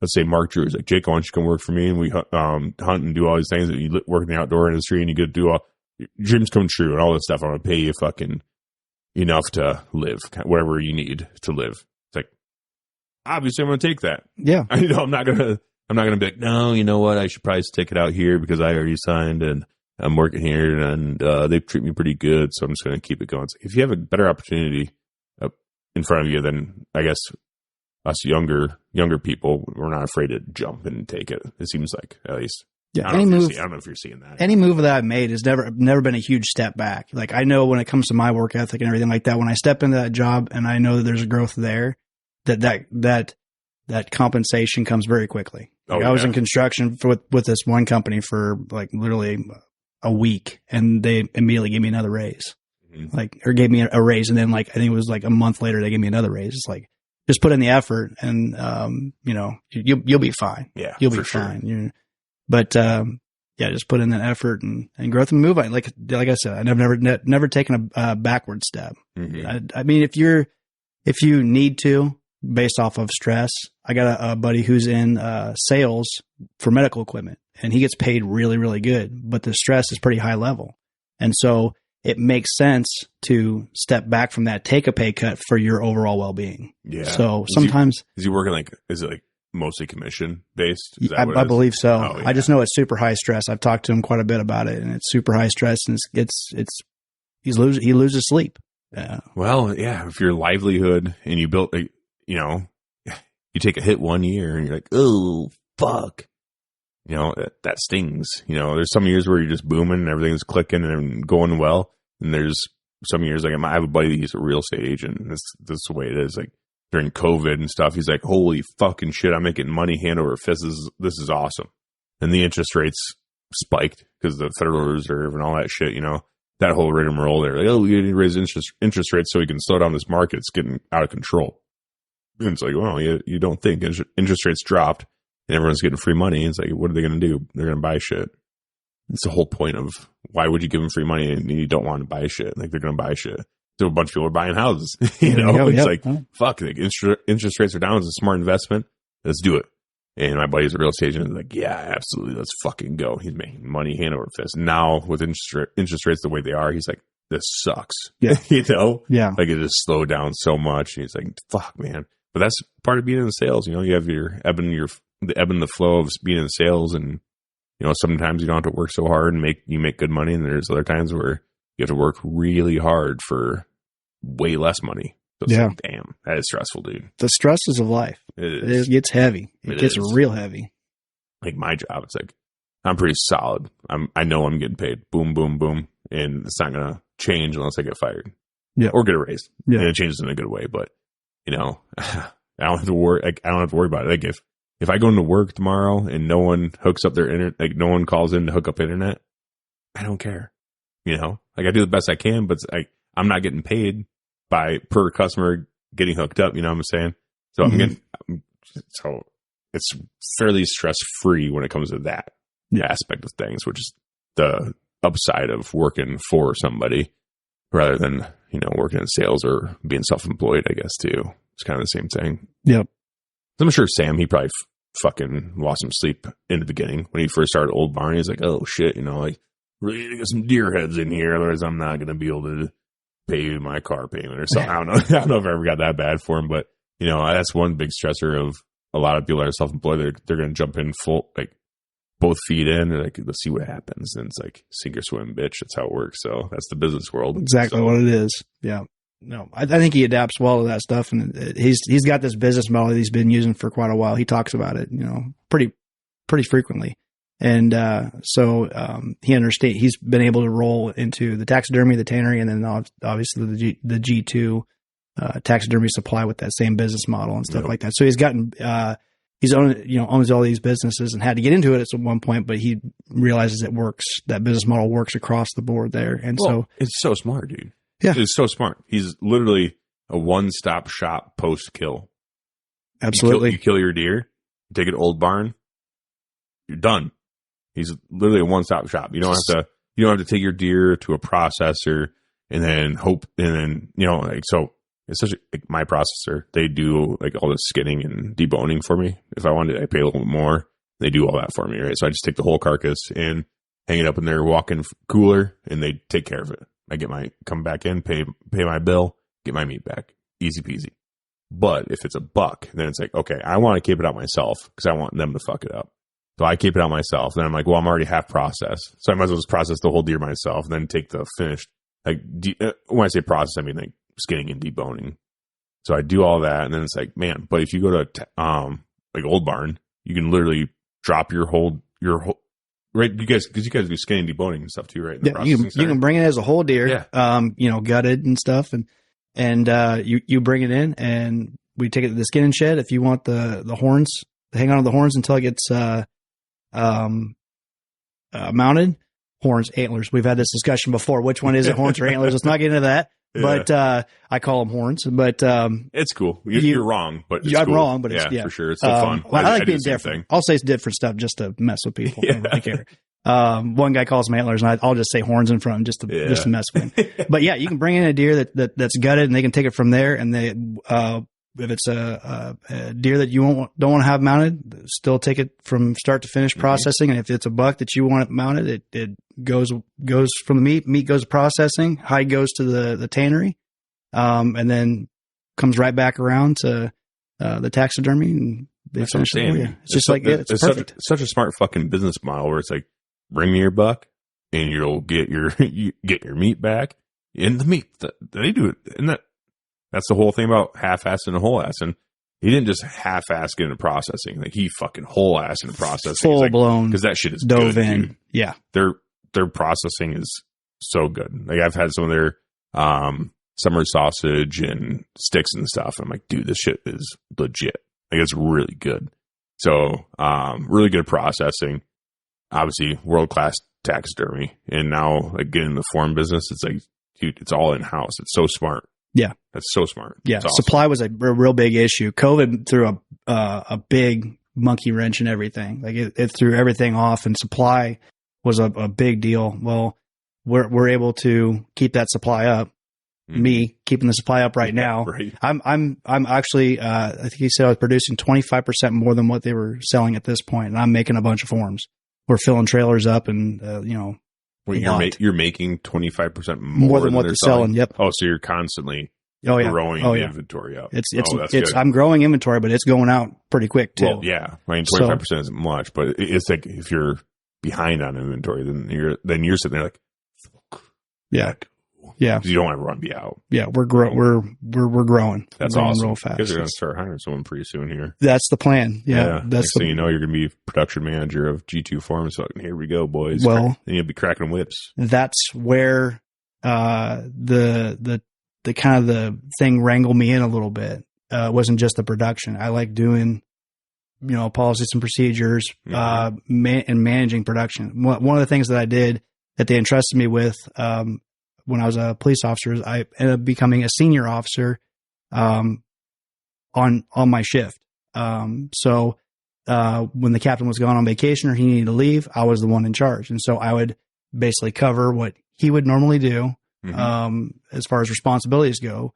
And it was almost like a slight management situation that I ended up being in. Yeah. And I enjoy doing it. When it comes to the management, I hate calling it management. I just want to be there to help them and guide them through a shift. So they're being efficient. They're doing everything as safely as possible. And we all get to go home. Mm-hmm. Obviously, taxidermy supply isn't like that at all. They're not that what you want to call it job hazard, if you will. Yeah. But managing was what they saw me being able to do, and so that has been like the plan since I started. Was they were putting bugs in my ear, like, hey, we kind of want to grow this. We kind of need like a manager, and I kind of like, I don't know, and then they started talking to me about, some numbers, and I'm like, okay, this is something I want to be involved in. And I'm like, they're like, yeah, we want you to manage it. So that's the ultimate long-term goal is. So right now you're managing yourself. Managing myself. Yep. But pretty soon, if it keeps going the way it's going, it's like, dude, it's going to have to grow. Yeah. Pretty exponentially quicker. We're already there where we need to. We're just trying to figure out how to meet that as we're going, because we don't want to stop, obviously. So where's the sweet spot when it comes to having stuff in inventory, but not having, I don't know, too much, I guess. I don't know. Right now, it doesn't matter because you're like, nothing's ever going to be too much. But where are you at where it's like, where are you comfortable like taking time off? I mean, like, we got enough inventory for the next X amount of days or weeks or however much. Like you said, you're producing 25% more than you're selling right now. So obviously your inventory is growing even with the supply, the demand of the forms. Yeah, which it needs to with all the different poses. Because it needs to. Yeah. Oh, yeah, absolutely. It's always better to stay ahead than to catch up, obviously. So that's part of it. But where is your comfort? Like, I guess, like, if you're going to, like, right now, are you comfortable, like, taking, like, a week off and be like, we're good? Yeah, absolutely. Okay. Yeah. In this time period, this is where I would take most of my time off during hunting season. Yeah, and hunting season for taxidermists that are buying these taxidermy supplies, this is the slowest part because they're the ones also out hunting too. Sure. And so they're taking time off, so they're not ordering the supplies. So it's slower in this time period. To be honest with you, it is actually a lot busier than we expected it to be. That's where we're needing to grow and bring in more people. It's slower. Is busy season like that February time frame? Yep. So what ends up happening is they take in the hides and stuff like that. They either tan them themselves or they send them off to a tannery, and then they get them back, and then they understand what they need as far as supplies go when it comes to mainly the forms. The forms are the big deal. Yeah. But then they know what they need. Then come February, March, April, that's when it starts really going. Like that's when we need to. That's when we're going to be busiest. So if this is our slower time, and it's still really busy, what's March going to look like? So we're wanting to expand. That's where you're looking at, where it's like we need to get someone else hired because we're at that point. This isn't even busy season right now. So. We're at that point. But for for me, the last 2 seasons, I've been able to take off as much time as I want to. Given I'm bringing home enough money to be able to do that and justify taking that, time off. So, That's he's just more worried about me being at Sam. Yeah. When I'm talking about Sam, he's just like, yeah, we're doing fine. You get out there. If you can do it, get out there and hunt. So it's good. Roger that, boss. I guess I'll go get in the stand. Never had that encouragement. No, Go dude. hunt. No. My boss, he's pretty cool. Like he's pretty, like if I ask for some time off to go hunt, he's like, yeah, no problem. But he never comes to work. He's like, hey, dude, like there's a cold front coming in. What are you doing at work? Yeah. He'd never do that. Yeah. For one, he doesn't know. And for two, it's like, he would never encourage me to take work off, but he's okay if I ask, kind of thing. So that's a good boss. But yeah, I've had bosses where they give you a fucking hard time. They give you grief, almost chastise you a bit because you're taking time off. I'm like, man, fuck you. It's my PTO. I'm taking it. I can take it when I want to, dude. So yeah, fuck those guys though. I had a boss that I had my first daughter. When we were in the hospital, we had to spend just a couple more days. I said I wouldn't be gone for a few days, and it was like maybe a week. And I'm like, hey, we're having kind of some issues. He's like, well, you need to get back to work. I'm like, all right, whatever, dude. I've had that before. Mm-hmm. Not enjoyable for the whole experience. You're supposed to be there enjoying the birth of a kid, and don't be that guy. Yeah, don't be that guy. That's all I'll say on that. Well, it's one of those things too, where it puts you in a bad position, because then you have to go to your wife and be like, honey, I'm sorry, but I got to go back to work. And she's like, what the fuck? Yeah. I kind of need you here, dude. Like, you did this too, motherfucker. Like, come on, man up and tell your boss to fuck off. Yeah. Well, I fucking can't, because then I won't be able to provide. Yeah. It's like, it's a lose-lose situation for you. Well, those guys there's got to be that balance there. You got to watch what you do, because you don't want to, totally put them against you, taking that, for down the road. Yeah, for sure. For sure. Yeah, you don't want to burn any bridges either. So, but at the same time, it's like, come on, dude. Come on. Yeah, come on. Come on. So let's transition over into hunting. How's your season been going this year? So I've seen some posts. Yeah. It's been interesting. It's been an interesting year, but I should have known that when coming into July. We had our second daughter, and in July, and which is mainly my time to really get things figured out as far as what I've gathered for intel in the spring to make moves with tree stands and stuff like that. So July is usually the time I'm putting in tree stands and stuff like that. Get them in there and then just, let them sit, especially my rut spots that are deep down in the timber. You want them to sit. You don't want to be in there, in September or even early October setting them up. So, but, so that put me, a little bit behind, and it showed in my season a little bit, but, started off, real good. I got into, being more mobile. We were talking about that, being more mobile and being able to make moves. When you need to. Oh yeah. Yep. And so that speaks to that, me being able to adapt to the situations a lot quicker than, would you say, a hang-on stand. So I got mobile with a saddle. I had a great experience with that last year. Your trophy line. Trophy line. Nice. Trophy line. Sick. Yeah. Oh yeah. Yep. I got the whole system going where, I run, camera gear too. So I've got camera base, camera armor, all that stuff. And having that light to go stuff really, really helps. Having a heavier setup, I couldn't imagine. It's still a little bit of work, but, I'm in the tree, set up, ready in 18 minutes. Really? For sticks, stand, get the saddle, everything, from transfer the alignment belt to the bridge. And then get my camera gear set up, bow, arrow on rest, ready to go. Around fucking 18 minutes. Eating little Debbie's in no time. No time. But, that's awesome. So you really like the saddle a lot. I do. I really do. I have a saddle, but I need to get like a platform for it yet. Because I have one. I need to try it out. I don't even know if I have all the shit for it. I bought it from some dude on Facebook, so I might not even have like a bridge or I don't know what all. I don't know fucking shit about selling, dude. Yeah, like, I need to do it though, because there's some spots I'd like to get to where I'm carrying my stand and I'm like, this thing kind of blows right now. Yeah, I love to sit in my stand. Once it's up, I love it. Yeah, it's just getting it there and getting it up. I was able to hunt. I got 15 acres. I usually try shooting does early season. Gets me back into the groove, getting to fishing, getting in and out of the tree real quiet and stuff like that, making sure, everything's, going smoothly. And then also getting some does, shot and under my belt. So when that big buck that I'm looking for is in front of you, you've got that recent experience of having that deer executing the shot and everything.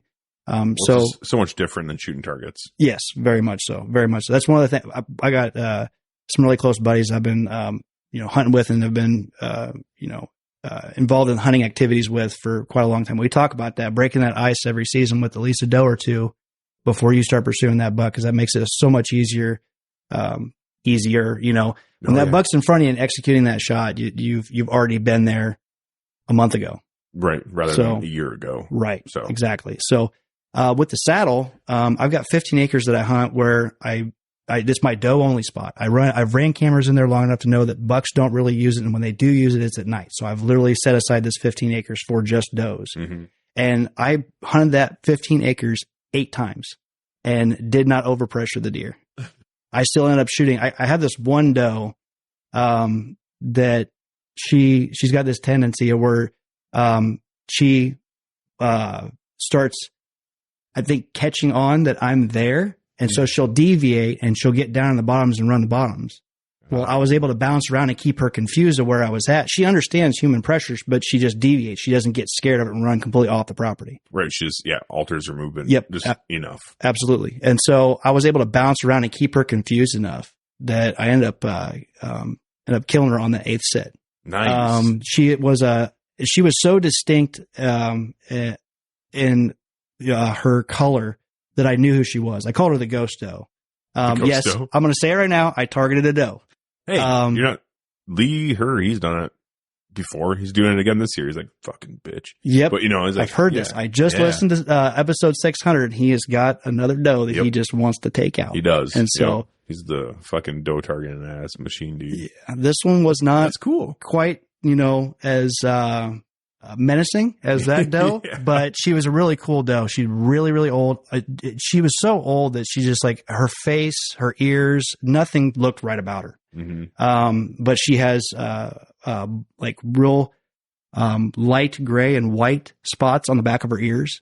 There's not a brown spot on her ears. She's so distinct looking. So I knew who she was and how she would work around this property. She just, as soon as she started feeling the pressure of me, she would deviate down the bottoms and she'd run the bottoms. And then, I had set up a stand. I didn't kill her out of the saddle, but just because I was able to bounce around, I saw what she did. And, I ended up setting up, 2 years ago, a stand where as soon as she started to deviate into the bottom, go around me like she would, I would be right there. And, it was a 30-yard shot and I ended up taking her. I got, trail camera pictures and stuff of her and, just kind of brought that all around, and it was kind of nice to confirm that that's the doe that I've been looking for all this time. So yeah, I killed that doe. You gonna mount her? I am. Nice, dude. I absolutely am. She's so unique.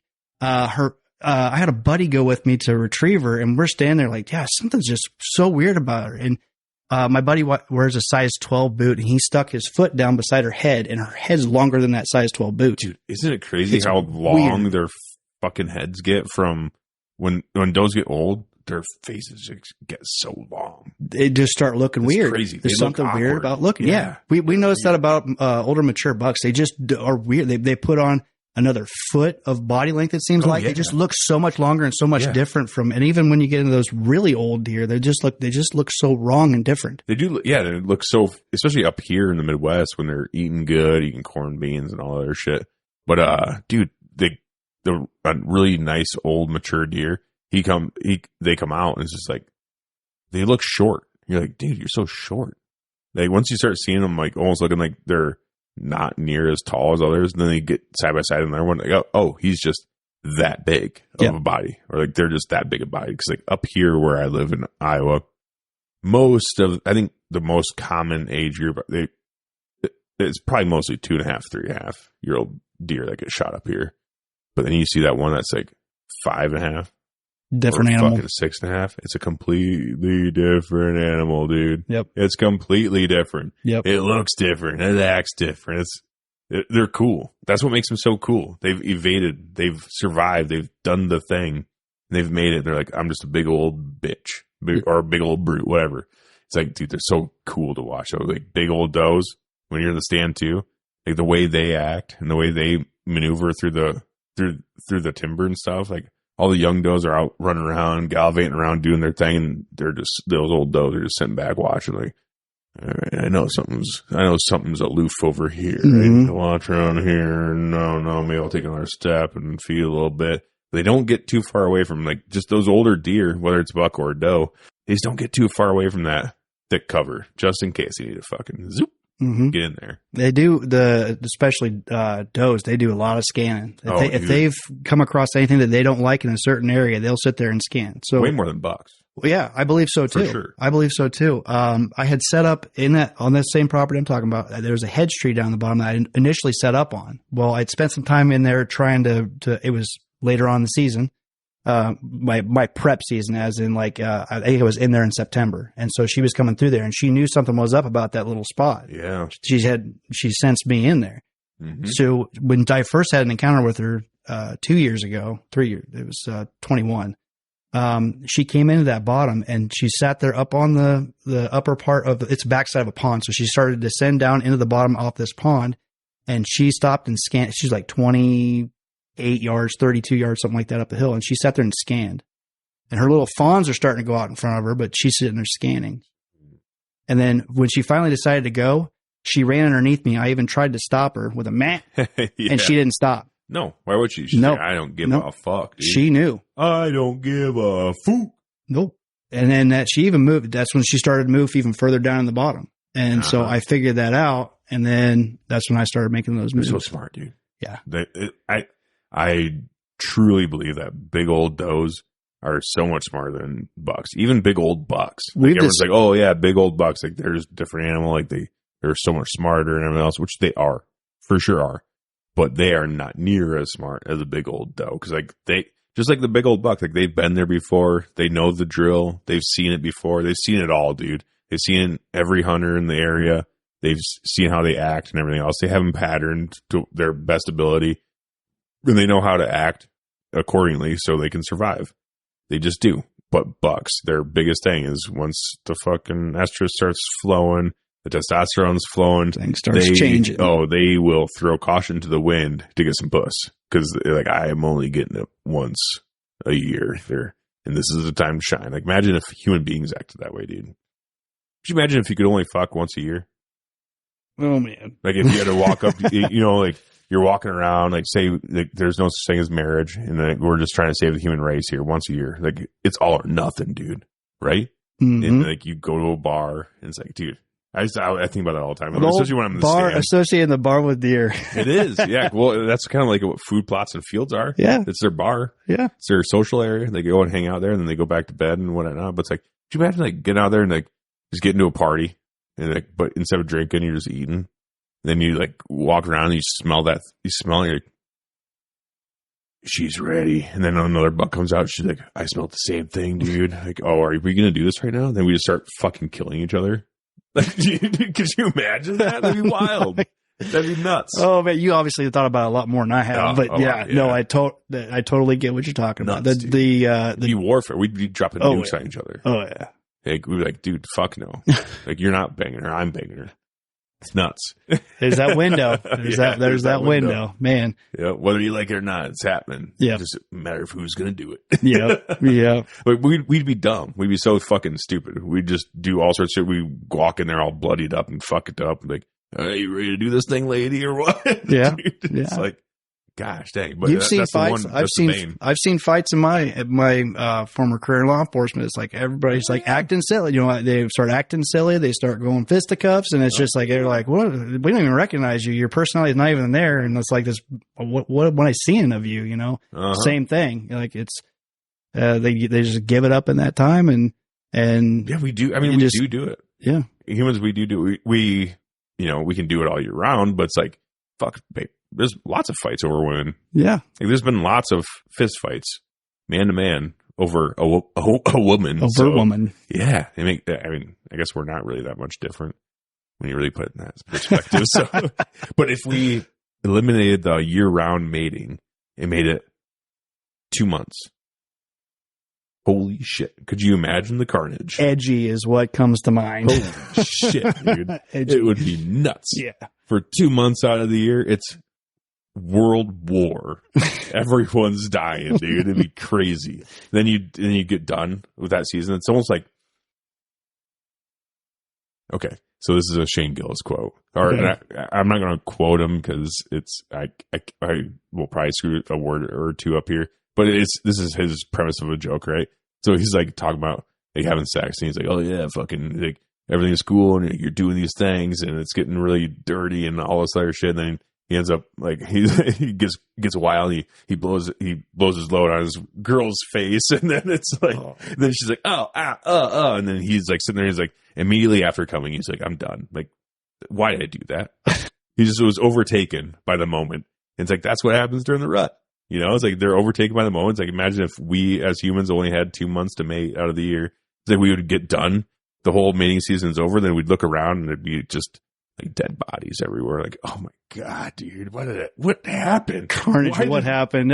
Why did we do everything this? shut down. Everybody got slowed and I'd go to my buddy's house and be like, no, he's dead. Oh no. Oh, I hope I didn't kill him. I don't even remember it. I don't even remember the last 2 months. Bachelor groups are thrashed at that point. Oh yeah, dude. And then you go back to being buds. Like, hey, you made it through. Nice job, dude. Oh, fuck it. Let's go get something to eat, hang out. You know. God, it's busy. Oh man, yeah, yep. It's I've said this about does and bucks. It's a little bit easier to get does in front of you and get them killed. Yeah, but it's harder to get the bucks in front of you, but when you get them in front of you, you've got a pretty good shot. You got it's just though I say easier to kill that doe, or it's harder to get that doe killed versus that buck. It's just a little bit flipped in a way. Yep. I try to explain this to certain people too. I'm like, you know, especially when I'm having a hard season, like, dude, there's deer everywhere. Like, why are you having such a hard time killing one of these things? And I'm like, dude, I get what you're saying. Because you don't hunt and you see deer everywhere. I get it. I do too. As a hunter, I see these same deer everywhere. I'm like, but there's a difference between killing a deer. If I wanted to just kill a deer, yeah, I'd be done fairly quickly every year. Because I live in Iowa and there's a very high density of deer in Iowa. I get that. But I'm not, at this stage of my career, I'm not looking to kill a deer. I want to kill the deer, whether it's a nice big doe or an older age class buck. It's like, I'm not looking to just kill a deer. I'm looking to kill like the right deer, the deer that gets me excited. You know what I mean? So it's kind of like that transition once you start getting a little bit, well, like, I guess once you start progressing a little more in your bow hunting, or not even bow hunting, just hunting like career, I guess. It's like, yeah, you want to start targeting older animals because then it just almost becomes like a thing where it's like, it's a little bit too easy to kill yearlings and 2.5-year-olds. You know, it's like, this doesn't get your rocks off because you're like, yeah, I could have killed them like 20 times over, but it's just like, that's just not where I'm at right now. Right. There's certain times like later in the season. Yeah. I'm like, I'll take one of the easy ones now because I haven't killed anything yet. So I need to get some food, get some meat in the freezer kind of deal. Oh yeah. But yeah, anyways, those older deer in general they're just totally different animals. Like you just see them out there and doing their thing. You're like, fuck, dude, those things are so wild. Yeah. When I was introduced to whitetail hunting, I didn't like cut my teeth on smaller deer. Like the buddies that I started hanging out with that got me really interested in doing the whitetail hunting like I do now. They all had shot big deer. Like, like two of my buddies, they'd already shot 200s. Oh shit. Oh yeah. Yep. They've, actually one of them's got 200s at this point.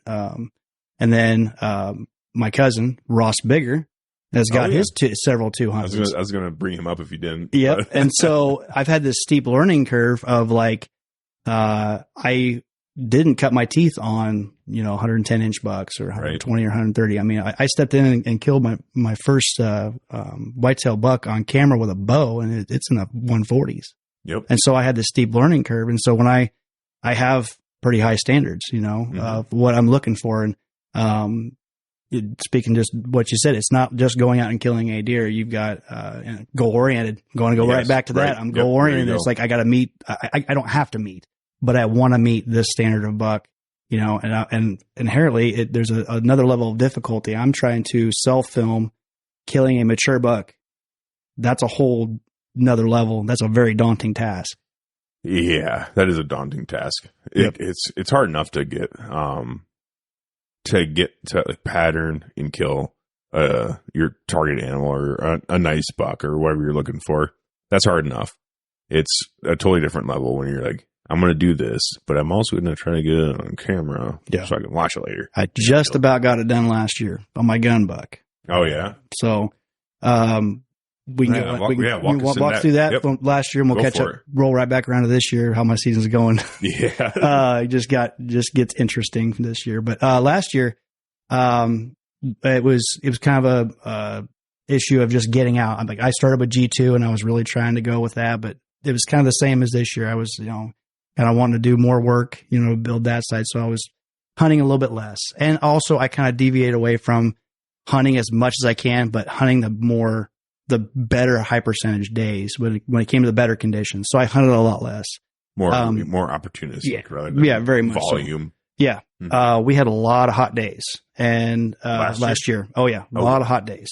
So that, like, as far as November goes, was really, really hard to hunt because there was so many hot days. We were always thinking it's just happening at night. They're breeding at night. All the chasing's happening at night. Yeah. It wasn't even that. It was just hot. It was like so unseasonally hot. Yeah. And no one wanted to be outside. It was like 70 degrees, dude. It was nuts. It was November 7th. It was 70 degrees. I went fishing. That's crazy. Just totally. Yeah, fuck it. Forget it. I'm not going to the timber and sweat going in and worrying about that whole thing again, with, that scent control portion. I'm going to go fishing. I might not see any deer anyways when it's 70 degrees. No shit. Makes it real hard. There's guys that can see deer. I'm not saying it's impossible to see deer in November when it's 70 degrees. It's just that there's certain things that you can get and put in place, like ponds and stuff like that, to do that management to where you can kind of coax them out before shooting light ends, to have success. But for me, that's not the way it is. I don't do a whole lot of food plot stuff. So I went fishing. So having that, I just kind of was in there when it was cooler and the right winds and stuff like that, just being a lot better and more efficient about my hunting. I've done 45 sits in a year before. It's not fun. It's draining. It's straining on relationships. It's just not easy. No. And so all the more, all the more motivation to do that and deviate away from that just absolute grind, morning and night or all day sits for that long. Mm-hmm. So I wasn't having real much luck with getting on bucks of the bow. Whole family ended up getting sick, so that put us down for a while and stuff. And so I got back in, I think it was like November 17th, and I had a giant at like 24 yards. He wasn't a high scoring deer, but he was like super wide. Mm-hmm. He was 20 plus inches inside. Old deer. We're talking about these old mature deer. This is what he looked like. I'll show you trail camera pictures at some point. The deer's dead now, unfortunately. I didn't even get him killed, but he stopped behind a tree at 24 yards, and I waited for him to step out. And long story short, I was setting up my saddle, and this is one thing that I've learned from doing the saddle is I went to set the sticks, and another buck heard it and came in to investigate. And I'm setting up my saddle. When you're setting the stick? When I'm setting the sticks on the saddle, it makes a scraping noise on a tree. And he came in to investigate. And he came in. He was at 35. I had I was working on the third stick. And I look up at 35 yards. This deer's looking in my direction, but I'm behind the tree, so I don't know that he really figured it out. But I picked him up fast enough to where I didn't have him completely bust me. Oh, sure. Long story short, he's just like, I'm kind of curious. I'm going to go around and get downwind. Well, as that's happening, I'm not realizing that he's going to do this. This buck comes walking down this trail right to left, gets to 24 yards and hangs up. Mm-hmm. That other buck came around and got in behind me. And the buck that I'm drawing on, trying to get him killed, sees this other deer. Seeing his body language, he knew something was up, and he busts and he takes off. He didn't know what was going on, but it was enough to where he's like, I don't like the situation. Yep. I'm leaving. Mm-hmm. I can't remember what they said this deer weighed, but he was upper 200s, almost 300 pounds. Not a high scoring deer, like 135 or 140 inch. He had some tines busted off, but he was like 22 inches, 23 inches inside. Just a horse. Freak, weird looking deer. So I took that hit, and so I was like, I need to kind of move on, give myself a break. Mm-hmm. So we're coming into first gun season, and I had a gun. I'm not you can kind of party hunt in Iowa, but I'm not that guy. I like to go out and sit by myself. I like to hunt by myself. Mm-hmm. And I had a 450 Bushmaster that I would use. It's the one right here, sitting right here. I brought it in. So I'm like, I went out and bow hunted, and I saw this buck that was injured. I'm fairly familiar with this deer. And so he was clearly injured. I didn't think that he could jump fences. At that point, I think when a deer can't jump fences, it's enough to target that deer and, take him out of the herd. He's probably going to struggle, maybe not even make it to the winter. Mm-hmm. And he looked in such bad shape. I don't think he could have jumped fences. They got to move. They've got to move. They've got to move. They got to go to cover to obviously protect themselves, but then they also got to move out to food. And in this area, there's plenty of fences where you have to figure out what to do. So I'm like, you know what? I'm going to go ahead and bring out that 450, and I'm going to try targeting this deer. First gun season is December. Last year was the 3rd. Mm-hmm. Opened up the 3rd. I saw that buck 2 days prior. So I went and got my tags, got the gun, make sure the gun's zeroed and everything's good. And I go in opening morning, and the wind is just howling, 35 miles an hour. It was crazy. And I see all these deer come trickling back in on the opposite side of this bean field. It's like cut bean field. They come in. I'm like, I can't cover that distance. With this, it's I've never confirmed this. I zero my gun at 100. It's I think the lethality, distance per se, what is that? What is the effective distance of a 450? And I've heard 200 to 240 yards. Okay. Yeah. I guess I've always considered them 250 yard guns. It was kind of like the cutoff from what I've heard. So I never killed anyone with 450 yet, but I've heard guys shooting them out to like 300. Okay. Pretty decently, so. Okay. They kill them deer at 300 yards. Yep. But that's like kind of that's far. Yeah. That's a long shot. Zeroed at 100. The drop was 9 inches at 200. Yeah. So I knew that. Fairly significant. Yeah. I knew that. And that was what it was going to take for me to cover across that field. But I wanted to sit there on that one side because it would be a lot less pressure to see what the deer were doing. And see if that buck was even there. But the wind was so bad. And I'm like, you know what? I need the deer meat. So I'm like, if a doe comes walking in behind me, then I'm going to shoot her. Like nothing's going to really care. Yeah. There's going to be guns going off, all over in distance, all over the place anyways. Yep. I might as well, go ahead and real quick, this fucking thing. Get it. All right, you bitch. Get out of here. Son of this fucking ladybug, dude. All right, it's back. You fucking cocksucker. We're going to cut this out. Get out of here. Hit it. Was it bothering you? I picked it up when it started bothering you. Bothering the fuck. When I was watching that thing, I'm like, you fucking cocksucker, dude. I'm going to end your life. I'm wearing a ball cap, so it screened it for a little bit, flying over our heads. And so you picked it up before I did. And so my ball cap back on, but that fucking thing. I was watching it, and it kept just cutting into my purview. I'm like, you fucking asshole, just knock it off. Yeah. Then eventually it just started getting down too low. I'm like, I got to stop this. This started pissing me the fuck off. Yeah. Okay.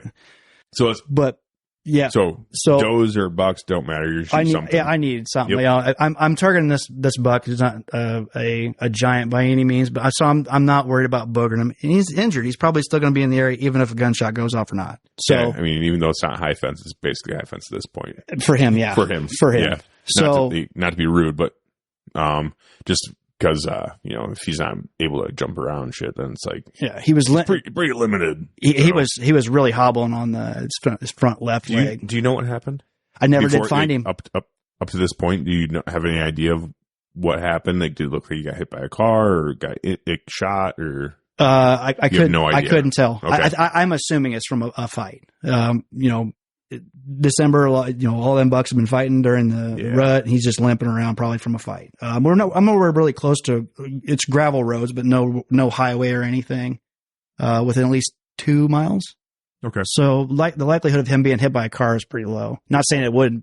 It's possible. You still hit deer on gravel roads, obviously, but I would assume it's from fights. Gotcha. Okay. So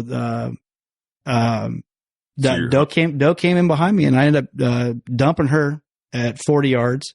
Perfect. Which is it's crazy what that 450 will do at such close range. Yeah, like I said, 40 yards, and I think I ended up shooting her pretty high because it was down a hill, and then she's kind of come up to me, and she got to a flat spot, almost like a small bench. Mm-hmm. And I ran it like right down one side of her spine, and it was something. Like it was something. It's a let's just say that it was a devastating round. Yeah. Especially at that range. Did you ever shotgun hunt like back in the day? Or were you an Illinois guy during shotgun season? But party hunt was a thing. Like that was a big deal over there in Illinois. Yeah, yeah. But I mean, like, so did you grew up doing that? I got familiar with it with my grandfather. That's how I kind of got into deer hunting, was going with my grandfather. Okay. So I guess what I'm alluding to is, what is the difference in lethality between like a 450 Bushmaster to a shotgun? A shotgun slug. Just larger entry and exit holes. Is it? Oh yeah, yeah.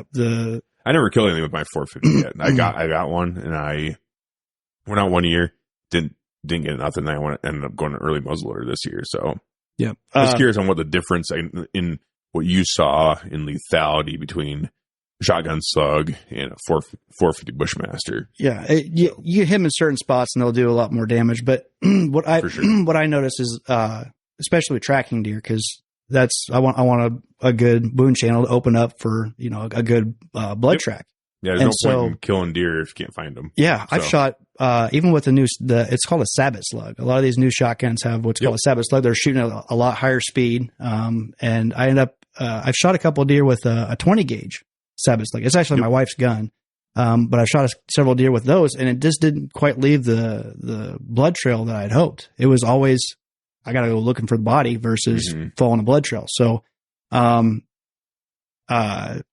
knowing that it was a powerful gun, the 450, was encouraging enough to do it. I like to make things a little bit difficult. It's a single shot break barrel.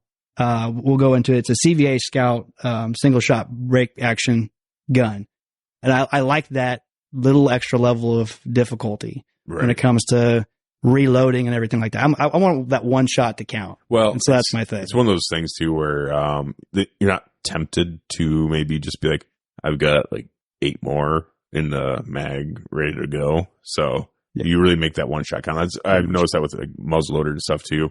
Just me personally, not everyone's this way. Some people are just like, they're still of the mindset of like, fuck it, send it, and I don't know. Yeah. To each their own. Yeah. Me personally, when I'm hunting with a muzzleloader, I'm much more conservative with my distances than I am with like a bolt action or like a repeating rifle, whether it's a semi-automatic or pump action, anything like that, right?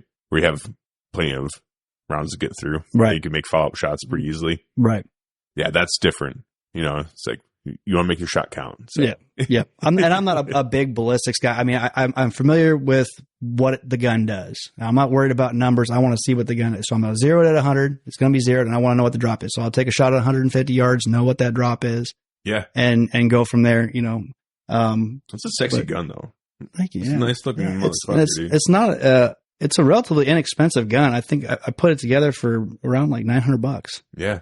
Like the gun would up being like $450, $500 or something like that. Well, it looks like a CVA Wolf, like the muzzleloader, right? Yeah. Yep. But it's just it looks more like a CVA Acura is what it looks like, because the brake action is the same. Like because it's the trigger well, right? Yep. Flip that and it breaks open, right? Yep. Yep. That's how the action works. Yeah. Pretty good looking gun. Funny enough, nice. We got to hang around with a guy. It's Center Punch LLC, if I got the name right. I bought it from him, and he was actually going to turn it into a smokeless muzzleloader. He's got all the machine stuff that he needs to turn that gun right there into a muzzleloader. He had got it, and he didn't want to mess with it. He was good. He was doing much higher builds. I don't know what that would have ended up being, but he's putting together like 500-yard muzzleloaders, smokeless muzzleloaders. They're insane. Insane. I talked to Luke Orak from Arrowhead Rifles, actually quite a while ago now. I should probably have him on sometime soon, talk more about that stuff. But dude, when he was talking about his smokeless muzzleloaders, I'm like, this is nuts. Yep. They're center fire rifles is what that is, with a 45 caliber bullet flying out of it at like, I can't remember the exact velocities, but really fast. But probably close to 3,000 feet per second. Yeah. 45 caliber fucking bullet flying that fast. Like, nuts, dude. That's and crazy. The recoil is not there. Like, he had built one for my buddy, Andy Orr. And at the time, the Andy kids were Orr? like, yeah, Andy He's Orr. one letter away from being a famous guy. Right? Randy Orr, isn't he a famous wrestler? I don't know. I think he is. Is it ORR? Yeah. Yeah. I'm pretty sure Randy Orr is like a famous wrestler, dude. Damn, I should have known that. I grew up watching wrestling. Oh, really? Yeah. But he built one, and I think the twins were, dang, they weren't like 10, 12 years old. They were shooting this muzzleloader. Oh, no, the recoil is so low. I figured it'd be a little more stout, but no, than black powder. Yeah, it's great. We were really impressed with that. That's cool. Hollis Weber is his name. Center Punch LLC. I'm not sure if he's still doing it or not, but even if he is not doing it, he'd still be a good guy to have on here as far as when it comes to guns and those types of builds. Yeah. So talk afterwards about that. Yeah. And get his name written down so I don't forget it. Right. That, on the other hand, does not. The recoil is insane. Like a lot of guys that I know that have 450 Bushmasters are like AR platforms, and so they've got a little recoil suppression. Where this is like shooting if you've ever shot a lever action 30-30, kicks like that, like a mule. Sure. It's one of those guns that I don't want to zero it again. I'm glad that I've got it close, so I don't take 5 shots to make sure it's on. Because after 5 to 7 shots, it's not fun anymore. We got the big ass radial brake on it too, so I wouldn't think it'd be that takes out a significant amount of the recoil right there. But I mean, because I have a 450 Bushmaster. I have the Ruger American Ranch, I believe it's called, and it has a pretty large brake on it as well, and that soaks up a good amount of the recoil. But I mean, I would say it's still more than a shotgun. That's for sure. Yeah, it's there. Yeah, but what's it? I guess the recoil pad on that's not super thick either. No, that probably. No, that probably doesn't help. I remember my dad had a lever action 30-30, and that's how I compare it.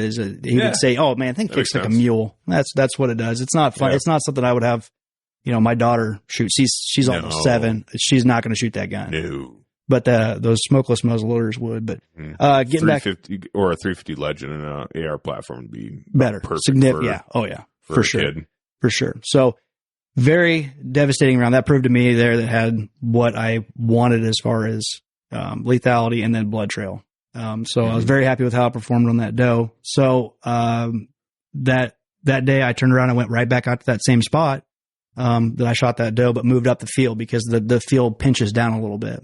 Okay. And based off of the wind, how I had it is whenever I'm hunting in the mornings, I have the wind cut off just the side of the bedding because they're going into bedding. But when they're coming back out, I don't want that same wind because they could catch me with my wind blowing just off of that edge if they came out in that area over on that side of the field. So I moved up the field to keep that from happening. So I ended up moving 150 yards up the edge of the field, and I was actually sitting in my saddle. Set up my saddle to in that spot, hoping that in the afternoon, that buck that, is injured would make his way back up the edge of the field. On that side. Like I said, it pinched it down and made it short. I think it was about a 200-yard shot. So it's those are starting to come out and seeing a lot more action. This was one of those nights where it was so fun to be in the tree stand because everything was alive. Like it just felt like everything was there was so much going on. I mean, walking in, I had a coyote chase a rabbit at me. I saw like 3 or 4 coyotes that night. They were all hunting and stuff and milling around, and does started coming out in the field. And it's weird on this spot. There's a bunch of coyotes on this spot and a bunch of does. I don't know how they live so close together and be the way they are. Yeah. Like there's coyotes in this field. Like I can't exactly tell you that it's right around 30 acres, and they can be in that field at the same time. And really, then it's not a big deal. There's enough of a role, like they would disappear at some point, but if they're walking back and forth across the field, like they can see. But like I said, everything was live that night. So it was a really cool day to be out in the timber. Those are so fun. It was so much fun. So much wildlife, acting wild. It was great. Running around and stuff like that. Does are starting to come out. They're running around and stuff like that. You got, little doe fawns doing their thing, you know, or fawns, you know, whether they, does or button bucks, but the young ones are running around and stuff like that. And there's a lot more deer coming out. And I said, this is great because there's a bunch of deer out there. And everything's going to feel more comfortable being in the field. So maybe that would encourage that buck that I'm trying to target come out. Mm-hmm.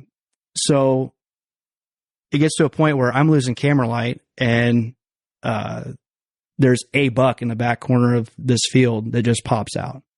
And it's not the same deer that I saw in there. It came from the same area, but wasn't the same deer. But this is a significantly bigger deer. My target changed really quick. Oh, yes. So you can only do management stuff and like that feel good. Like, yeah, I got him. I killed this buck, you know, he was injured, took him out before he like starved to death or something like that. But when like a big buck comes out, you're like, I think I'm gonna shoot him. Yeah. And I couldn't.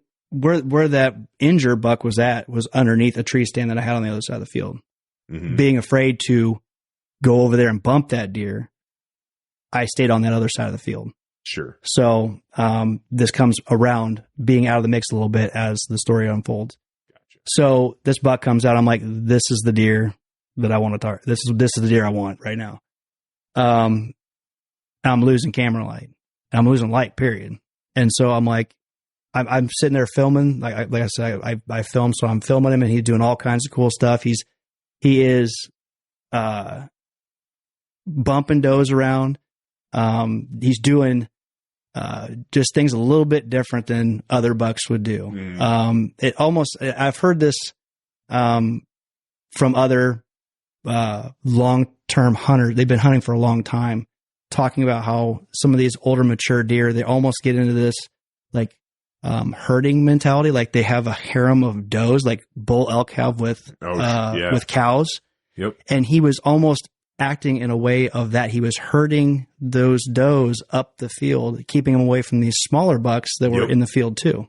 It was and I got all this on film. A very, very cool, interesting little bit of film. I think a part of that is the fact, like elk, they have harems because they're migratory animals, so they're moving a lot greater distances. But deer are much smaller scale when it comes to land mass and what they need to survive.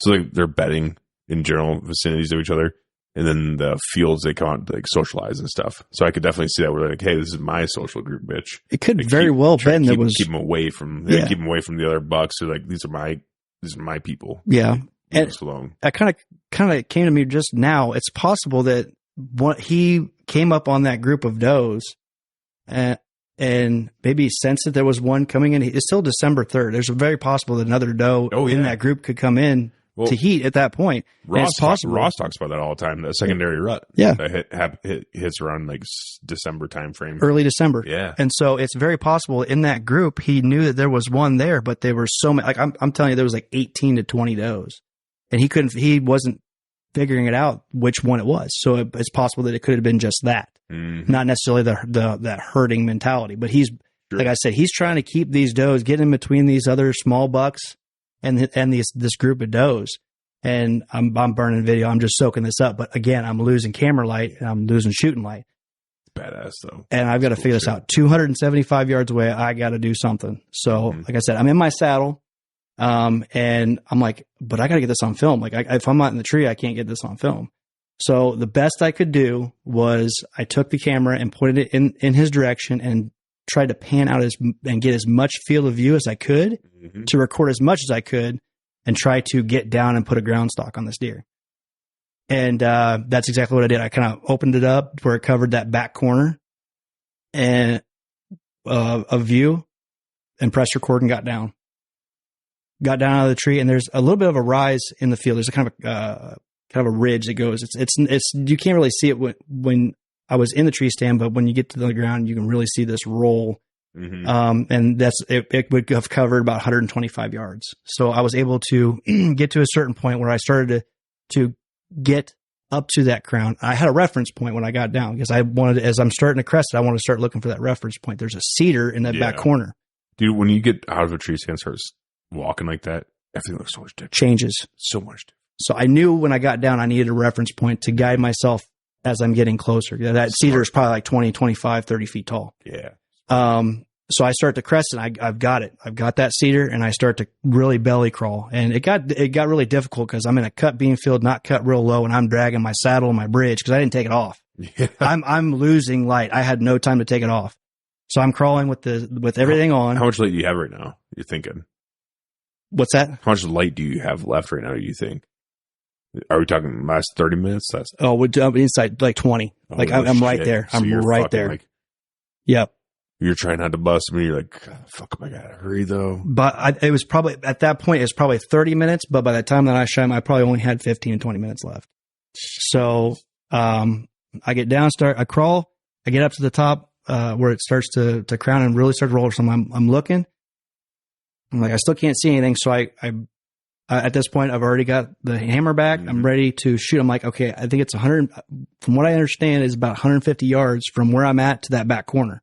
So I'm comfortable with relatively comfortable taking a kind of a free supported, like elbow tucked into the side, standing shot at 150 yards. Oh yeah. That's not, I mean, you've shot a lot in your past. Yeah. You know how to shoot, you know fundamentals. So yeah. I've shot many, many long guns. And so I'm very understanding. Well, Boy Scouts teach you how a little bit of that, but my dad was in the military.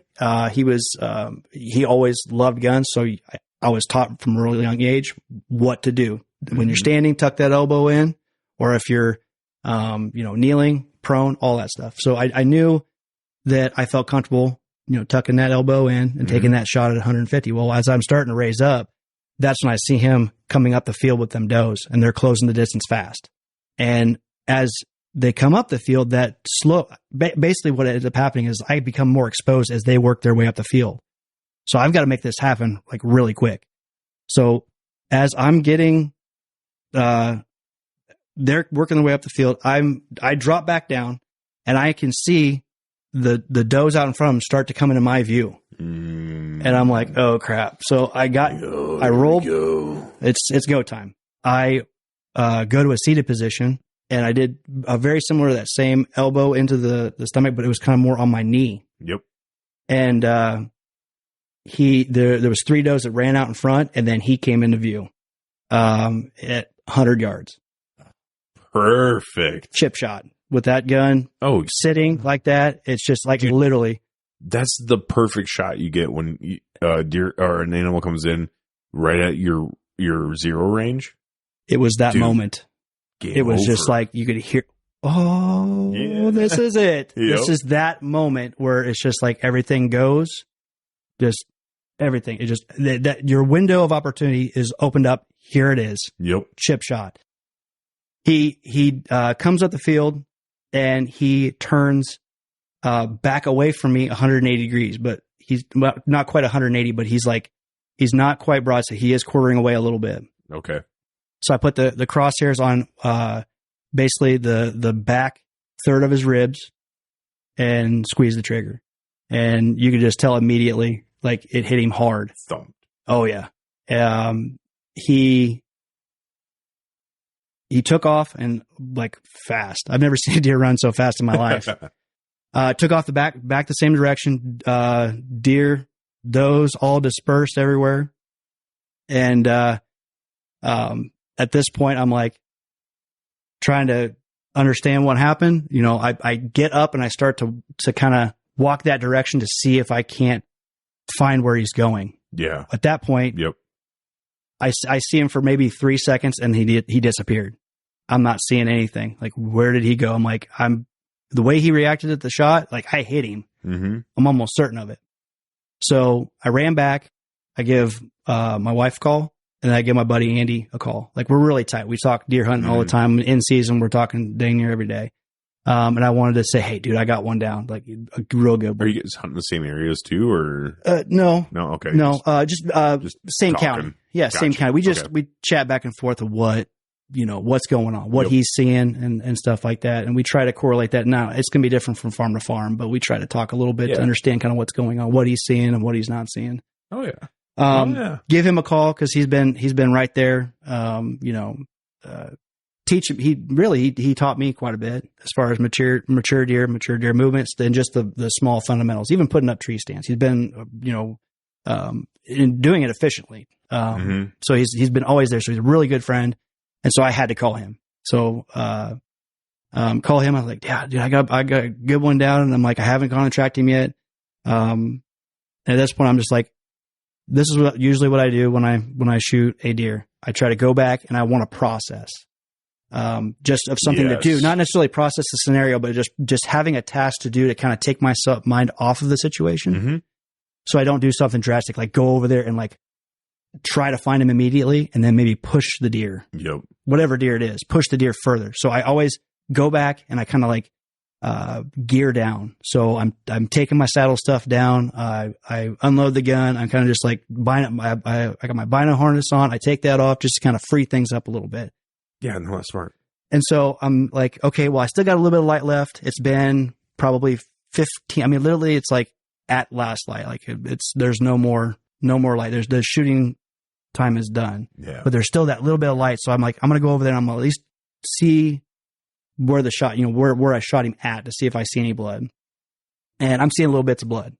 So I'm like, all right, I'm just going to call somebody. We're going to come back in a little bit. And obviously I got to have a buddy help me drag this deer out. It's big. It's a good sized deer. So yes. And it's always so much more fun. Sharing it with a buddy. Yeah, absolutely. I got a guy that I went to the academy with when we were becoming police officers. We went to the academy. We spent a lot of time together then. And so we had that common interest of deer hunting. So I wanted to call him. I like to mix it up a little bit. Like I have a lot of buddies that I've invited that I know to come and join me on like deer tracks and stuff like that. It's fun to incorporate more, like just different people. Yeah.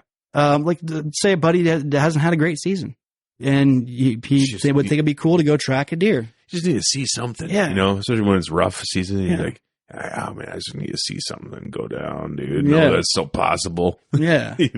So that's awesome. That's good. I got called up, my buddy Ken, and he came out and we started tracking the blood. I had to get flashlights because I literally only had my cell phone at this point, the flashlight on my cell phone to try to do this. Yeah. So I went back, got some flashlights, and we went back out. And by this point, it is probably like 10 o'clock, and pick up the blood trail, and we get it's starting to cool down. So we're starting to get frost on the ground. Mm-hmm. So the blood's a little bit harder to see because it's just small drops. I was a little bit discouraged by that. But then it opened up. Like the blood trail was easy to follow, and we followed him down into the grass. And this is the reason why I lost him so quickly after the shot. He went down in this little grass ditch and just dumped over. Like he just, I don't know what kind of tumble he took down in this grass low spot, but he's awesome blood trail. He's losing pressure. He's going down, and he must have bulldozed down in that grass, and that's why he disappeared so fast. Mm-hmm. He went 70 yards and piled up right there in that grass ditch. That's perfect, dude. Yeah. Walked up on him, and I was like, nice. Yeah, he's big. Very nice. He's a big buck, dude. Yeah. I walking up to him, it was like, it wasn't a huge body deer. Did you know this deer? I believe that I did. This is where it gets kind of interesting, and I can kind of elaborate on that a little bit later. But I pick him up, and he's like, he's substantially bigger than the other deer that I was targeting. Obviously, I would have loved to have dealt with that other deer that was injured, but this is very good. This feels very good to have had this happen. Opening day of gun season. Yeah, dude. That's for sure. That was a good feeling too. Yep. That I took away from it. But, we get him out and, do that whole process and join it with my buddy Ken and stuff. And, I was reluctant to score because I'm not a real huge scoring guy. I'm not really big into that. Yeah, but it's fun to know. It was fun to just kind of know where you're at, even if you're not like super accurate, but just getting the ballpark at least is nice. So it was like maybe a week or so later that I was talking with there's a local bow shop, F6 Outdoors, and one of the guys there, Wyatt, were talking about it. He goes, "Have you scored him yet?" And I said, No, I'm not worried about score. Like, he's a good, awesome boxy frame deer. We'll go into that a little bit. Mm-hmm. So he was 13 points, 19 3/4 inches inside. He had split brows on both sides, and then he had this little hook coming off his main beam on the right side. Really cool, unique features that beautiful. Yeah, mass, plenty of mass. Mm-hmm. And so he's like, "Yeah, you should score it." And I'm like, "All right, we'll just kind of rough score. Just add it up in your head." And so we start kind of going through, and we're like, "Oh, he's like somewhere in the 150s." I'm like, "Okay, that's cool." Mm-hmm. And then I started like, "All right, now you got my wheels turning. Now I'm curious." Oh no, maybe that one's a little bit longer and that one's a little bit longer. Let's put a tape on him. Yeah, All right. right. You got me, Wyatt. I'll put a tape on him. So we started doing the math, and he ended up being 163 and some change. Oh fuck yeah, dude. Yeah, that's real good. That's real nice. I really liked the way not necessarily the score, but the way he laid out. He was very flat and really boxy. All the times were fairly upright. Just a really cool looking deer. Well, that's what's cool about, honestly, scoring them, especially when you're talking about like bigger deer. It's like, you don't get that amount of character and that amount of like, I guess, cool shit to look at when it's like just a basket rack. Yep. Really, you don't get that. But they get that when they put a little age and size on them. Yeah. Genetics help too, obviously. Yeah. So, what helped him with this, as far as scoring goes, is little stuff adds up. Oh yeah. His bases were, in the low to mid fives as far as measurement goes. And obviously four, it actually got bigger. The mass measurements got bigger as he went out further. So his third mass measurement was like 5 3/4. So his bases were smaller than his main beams. Main beams were, but by like a half inch, you add that up between the 3 other, 6 other mass measurements. You're looking at 6 more inches. 5, 10, 15, 30. You're looking at 31, 32 inches just in mass. Yep, that's awesome. Yep, that really was really. It helps the score, but it made him look just that much better because I've got him the way he's being mounted. He's turned just right where you see both the main beams, and the main beams are just real. That's a thick bitch. Thick, absolutely thick. It makes him look just so much more, just stronger. Yeah, as far as appearance goes. Mm-hmm. So, going back to, was I familiar with this deer? So I've been hunting this property for, I say hunting, but not really. My serious hunting started back in like 2015, but I had permission on this farm a lot longer, and I was running trail cameras on it, but hunted like twice a year. Yeah. So I only had like trail camera pictures, and nothing for video because I wasn't filming at that time. So I immediately went to my camera, my files for my trail cameras to see if I didn't have him on camera. Yeah. And I had no pictures. I had some that were close. Obviously genetics were the same. Mm-hmm. Some that were close. I went back to like 2019 and I just stopped right there. I'm like, I don't have this deer on camera. Yeah. So I was logical, because you said this is last year's gun buck. Yep. So that's logical. You go back to 2019, you're like, yeah, I didn't got him. Yeah, I don't have him. I don't have him in the recent years. So I was like, I'm going to go just scroll through some of my old ones, just see, what's been on that farm over the years. And I got back to I went clear to the beginning from the files I kept. I kept the trail cameras loosely, all of them, not all the big bucks, but some of the more unique bucks that I had on camera. Mm-hmm. I started looking back to 2014. And so I started going through it, and I look at this picture, and I'm like, that's really, really close. Like, that is awesome how the genetics have been passed from that time, from 14, how they're so similar all the way up to 2022. I thought that was really cool. And I had posted the pictures on Facebook side by side, like, how cool is this? These deer have such close genetics, and their antlers look so similar. That's so cool. And again, my buddy Andy was like, it's very possible that could be the same deer. I'm like, how would that be? Like, what's the math on that? The deer is at least 3 or 4 in the picture that I got. And so you do the math. What, fucking 10, 11 years 10 old? or 11 years old. And I'm like, well, why would you think that? He goes, well, there's guys that have experience. And I when it comes to experience, we know a guy down in Southeast Iowa who has confirmed by not only trail cameras, but also by collecting the teeth to send them in for age, that he has shot 10, 11, 12, and 13-year-old bucks. So it's very possible for them to be out running around. Oh, yeah. Very possible. It's very possible. So I had started to go down that road of this is possibly the same deer. Like, I'm telling you, they are identical. Ass. I've shown this guy, his name's Ryan. I've shown him. I've shown my buddy Andy, and I've shown several other experienced bow hunters that have kept track of trail camera pictures for over the years. And the bucks are like spitting image. Like, you lay them one over top of the other. The brow tines do the same exact thing. On one side, the brows, they kind of squiggle a little bit, but they do it the same. So they kind of like do like a little S thing. Okay. And then on the other side, it's one brow and then a kind of a kicker that comes out the front. Well, the picture I got from 14 was the back view. And obviously I got pictures of the front view of the deer from from last year. Mm-hmm. You just flip those and they look identical. No shit. I can show you the pictures again. And yeah, so that's awesome. It brought me to, I had wanted to age the deer, but in just the excitement and everything, I didn't collect the teeth. Yep. So I have no way to confirm that this is the actual deer that I have in that picture.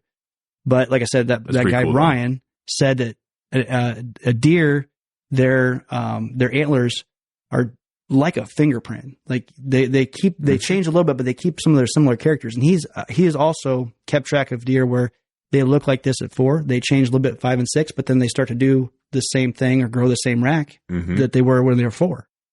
And so it's possible that this is the same. It's definitely possible. I think the oldest living, like I want to say they can live out to be like, 18, 19 years old out in the wild. I think there's a doe that was like the oldest living doe out in the wild because they pretty sure they collared her and she lived to be like 19. Yep. Old as fuck. So, 10, 11 years old, that's older than dirt. In deer world, that's older than dirt, but definitely not beyond the realm of possibilities for sure. Knowing the area, it's very possible that this deer could be in there and not know. The property to the south wasn't hunted for a long time. I think it was over 120 acres, and there's other thick timber that's around it that I can easily see a deer disappearing in. I've never been on those properties because I've never had permission, but from aerial views and stuff, I can see that it's thick, very thick. And then my drives to it, I can drive all around that area and I can look into those spots and it's thick. Honeysuckle, low growing hedge, just real thick stuff. So I fully believe that there could be old deer like that in there. Oh yeah, for sure, dude. For sure. So I'm not going to say that is the same deer, but there's a little bit of mystery there that could be the same deer. Very well could be the same deer. I like the story though. I'm not going to say it's the same deer, but I like the little bit of mystery. Is it or is it not? I'd say it is. Fuck it. Yeah, or maybe not. I don't know. I'm going to leave that as a conversation piece for when I talk to people about it. Yeah. It's like, is that the same deer or is it not? Dude, it's cool to have that because you can show the trail cam pictures and then show the pictures of you after you killed him. It's like, is it the same deer you think? Don't tell them the dates. I do that. Yeah, don't tell them the dates. And then they get some really reputable people to look at it and be like, oh yeah, dude, hands down for sure, 100%. Like really, because I've had mixed responses. These are 10 years apart. We're saying now, or 8 years apart, and yeah, I've had mixed responses to that. I've had guys flip on me like, "Oh, that can't be the same deer," and it's like there's guys who are like astonished, like that could possibly be the same deer. Like, holy smokes, how? I can only assume that based off of the camera and the way it's angled, it's like, I can only assume that it's like 3 or 4 years old. It's not the way that the rack looked. You can't tell me that was a 2-year-old. Right. He had the mass already at that time, or that deer had the mass. Yeah, for sure. So, yeah, I like that conversation piece. Cool. Is it the same deer or is it not? Yeah, that's neat. I think it's cool. Yeah. Hey, we got to pause real quick. Yep. I am about to fucking explode. I got to pee so bad, dude. I can only imagine. Yeah. I could use a break too. Okay. Yeah, that's right. Okay. We'll pause it real quick and we'll be right back. Yeah, dude. There's a little bit of the actual first podcast jitters there at the beginning. Yeah. No. Get through it. Yeah. Power through it. Is this your first podcast? This is my first, like, hello. Oh, hi. Good. You? We are recording. Right now. Okay. Well, we heard you talking. So, okay. Well, so heard you guys talking on there. So. That's my wife. Yeah. You guys have met before, though, right? Yeah. She's shooting shit. The bow shoot. Yep. I feel like we've. Yeah, like just the bow shoot. Yeah, probably. Twice. Yeah. Yep. Oh, wait. Yeah, no, she's been there twice. Pretty sure. Yeah, because me and you, we met was it 3 years ago now? It's like 2 or 3 years ago at the first bow shoot. The first one I went by myself. Yeah. And yeah, you were. She was there last year, and I think she's there a year prior. But yeah, I know. Yeah, I feel like you guys met. Yeah, you went to trade shows and shit too. You went to the Iowa show and stuff, right?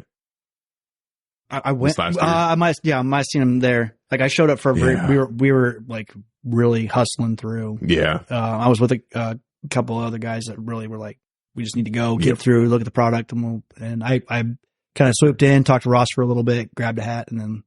Yeah, because I remember talking to you a little bit and being like, "Oh yeah, what's going on, dude?" Yeah, I gotta go on. Like, God, you just got here. This guy was leaving. It's not the buddy I was with. It was his dad. His dad was like, "We gotta go. He's one of those guys like he does things at a way faster pace than anybody else. And was like, "Dude, slow down, fucking chill, dude." We did the Iowa Deer Classic in like an hour and a half. Fuck, like it's a big show too. Yeah. You all right? Yep. See it all. Let's roll. Yeah. Yeah. He's fucking mission focused. That's what he is. Yeah. He doesn't want to get lost in there. I've seen people on drugs do stuff like that. It's wild, dude. Just I bet. What's going on? What's that? What's going on here? Dude, crackheads are wild. When they get rolling on shit, yep, they're nuts. So they get fucking zoned out. There's all over the place. So sporadic. Like especially meth. Like meth really does that to people where they get up and there's like, what do we do? And you're like, what the? And normal people are looking at them like, dude, fucking chill. Like, what's going on? Yeah. God dang. Yeah. Fucking chill out, man. Yeah. Freaking me out. You're making me sweat. Right. You know? Yeah. But so that's a cool story. You still have the pictures and stuff? Yeah. Okay. We need to look at those after podcasts and stuff, but. Yeah. So you want to circle back to how the season's going? You want to finish that out? Yeah. Yeah. We're back on, right? We are back on. We're back on. We've been back on. We've been back. Right when I got back down, I was like, all right, yep, piss is over. Cryogenic chamber done. Peed my fucking soul. Dude, I peed so hard in there that my eyes started watering. Ooh. Like, yeah, that's good pee right there. That's a good pee. Relief, all caps. Dude, yes, it was nice. It was great. So the season, it's my wife's a school teacher, so they drag everything back home as far as sicknesses go. And it was first my newborn daughter got sick, then my 6-year-old daughter got sick, then my wife followed immediately after, and then I was right behind them. So it was literally like 7 to 10 days. It started. What grade does your wife teach? 5th grade. Okay. Fifth grade. All them fucking snot-nosed kids running around. When you got the little one going to daycare, you got the one in first grade, and then her being exposed to anything and everything around 5th graders, you're going to drag crap back home. So that stint, because I was not willing to go out and hunt. I had the time off from work, but I wasn't willing to go out and leave all this sick family at home. It didn't feel right. No, that's hard. It's right hard now, to do. right now, I'm at that point where my family needs the attention, my attention, and so I'm going to do the dad thing, the husband thing, and take care of them and be there for that time and not go do something like hunting, which is, it's important for me, but it's not priority. Right. So family's always priority. Things number one, changed. dude. Things changed for me there. I already had a lot of bad luck coming into November. I know. I've seen some of your The posts. second I turned, the second they turned from when I shot that doe, I'm like, I'm telling everybody like, all right, time to switch gears. I'm going to go after buck. I got bucks on camera, really good bucks. And then there's like in the areas that I'm in, there's always, deer coming in and out. I would always catch a deer. I've been hunting these properties for quite a while, so it's possible that a deer that I've had history with could come back on. I may not have them on picture this year or on trail camera this year, but they could come back on, obviously, that just as easy as they left. Mm-hmm. So it's go time. I'm doing trail camera inventory, stuff like that, see who's on the property right now. And I've got some bucks I want to see. Nice. Some bucks I want to see. I won't go into it, but they're bucks that would excite me, very much excite me. Obviously, at this point, like I'm not targeting, 3-year-olds. It's going to be 5+. So all the two deer that I had on camera, they're 5+ years old, big animals, and they excite me. And so I'm like, that's where I'm going to go. So I start to, one, which was more, more active, seemed like more active in the daylight. I started to kind of get into his area a little bit, and not knowing that how close I was, I had early season put up a ground blind for my daughter and I to sit and just to shoot a doe out of or see deer. Long story short, one of them target deer showed up in that spot. It went from a doe spot to a buck spot real quick. Oh yeah. We no more got into the ground blind. My bow was still outside because I wanted a little bit of room to move around. We took some pictures, doing the fun stuff, make it enjoyable for her. I hadn't even pulled the bow into the ground blind yet. We took a couple pictures together, really into selfies, little girl in selfies. Oh yeah. First picture, the pictures I took on my phone, it was 5:06. When I took those pictures at 5:07, I'm filming this deer with my phone at 5:07. Oh no shit. This deer heard us walk in, heard the leaves rustling, and came in to investigate. Like, what is this in my area? And I had no idea that this was his little area. I had him to the north of the property, but I didn't know he could be here. This is October? This is in October. Okay. So, and he's very comfortable moving around in this area in daylight. So I sat that spot a couple of times, and knowing the area, there's not a whole lot of deer moving in there. But a doe pops in every once in a while. Bucks will run through at night and scent check it. I have very few trail camera pictures that even during rut, I'm talking like November, middle of November, November 5th, 13th, all in that window, this deer come through and scent check it at night, and not expecting this buck to be there. And he's there, and I got him all on video. Nice. He stood there long enough where I stopped recording with my phone, and I knew I needed to document it on my actual camera. So I started burning footage of him. I got about 10 minutes of, it seemed like 10 minutes. It may have been closer to like 7 minutes of video of this deer standing there. I mean, he's turning his head. I got full view of what this deer looks like. This deer moved in January 2023, moved onto the property and never left. So I've been seeing him around. 22? No, this January. This January he moved on. So that buck that I didn't get killed in November last year, that was his area, and he kept everybody else out. Well, as soon as he died, this deer moved in. He never left. Yes. Nice. And I knew that he was traveling. He was on the north side of the property, but he would travel to the north off the property, which is completely fine. I'm not worried about it because to the north, the gun hunters, they're gun hunters. That's what they hunt. He's safe over there until gun season. So I don't mind it. Not a big deal. So I'm like, all right, I'm clear across the other side on this little pond area, thinking he's not going to be there. He shows up. So immediately I'm like, this is the deer I really like. Now he's like, he's right there. I've visually seen him. This is a big deal. So now I start to kind of bounce around trying to figure out if he's staying there or if he's moving off. So I moved to the north side of the more northern side of the property where I've had pictures of him before, but I wanted to do an observation sit to see what was going on in there. So I start creeping my way up this creek, and I come to an oxbow in the creek, and I'm like, I'm trying to pick a stand, location. I got my saddle, looking. I'm like, yeah, that's a nice tree right there, but I kind of like this one up over here. There's a deer trail that leads right there. I'm gonna head up that. I'm gonna sit in that. There's more deer trails up the hill, so I wasn't worried about kind of like boogering up this little spot. I wanted to get aggressive. That's the whole point of being in a saddle, is being more aggressive for me. Yeah, be able to get into places that you might not be able to get into necessarily. Since being in a saddle, I've had way more mature deer encounters. I mean, way more. You think that's just a part of just the being aggressive side? Partly aggressive, and the element of surprise. They just don't expect you to be there. Because they know that you've come in, like on your hang-on stands. They know you come in, you set up the stand, you left your set, they come through.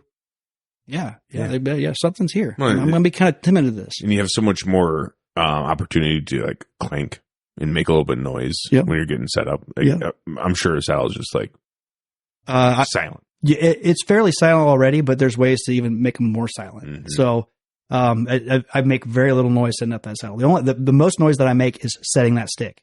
When it scratches on the tree, that's it. That's not a big deal. No. It's the clanking. It's the clanking. Metal clanking. That There's all kinds of tapes and wraps you can get to really quiet them down. I'll just, if I have them around, I'll show you my sticks of what I got them set up. I've kind of slid down that saddle rabbit hole a little bit as far as I watch some YouTube videos and stuff like that. I want to be quiet. I want to be stealthy. I've dove down that rabbit hole of all these little things you can do as far as stealth tape or whatever. Fuck. It's quieting them down even more. Doing cabelators. Those are really nice. They swing up and around. They make the one stick that's 16 into just that much more. You can get more out of your sticks with them cabelators. And so, I'm real efficient. So I want to get into these places to be more aggressive. And I no more. I've set my sticks on the log. I'm sitting there on this log for like 5 minutes trying to pick a tree. I'm like, when I move in here and I put my scent down, I want to be in the place that I'm going to be. I don't want to be messing around, traipsing all over the place. So I pick that tree to my right, and I no more than stand up and start to walk up that trail, and I bump the other one. Whoops. Yep. Son of a bitch. Yep. So now you're pissed. I'm not. Oh, I actually, because I'm a student. I'm a student of this game, and I did not panic because I have heard of guys bumping deer and set up on them. Yeah, they set up on those spots. The guys at working class, they talk about the bump and dump. Yep, it's a tactic that's been around for a while. THP, the hunting public guys, they do it quite a bit too. So I'm like, I've already made this mistake. I might as well try to capitalize on it. So I bump him. And so long story short, I have to back up the hill a little bit more, and the further I get out, the longer the shot it is. And I at the distance, it was like 48 yards to where that bed was at. So to kind of step back a little bit, you bump them and you know where they're at. You know where they're bedding. I know that because this is a deer that I think I have history with, but I'm not for sure. But he's doing the exact same thing as this other deer. How he uses the property and where he beds at.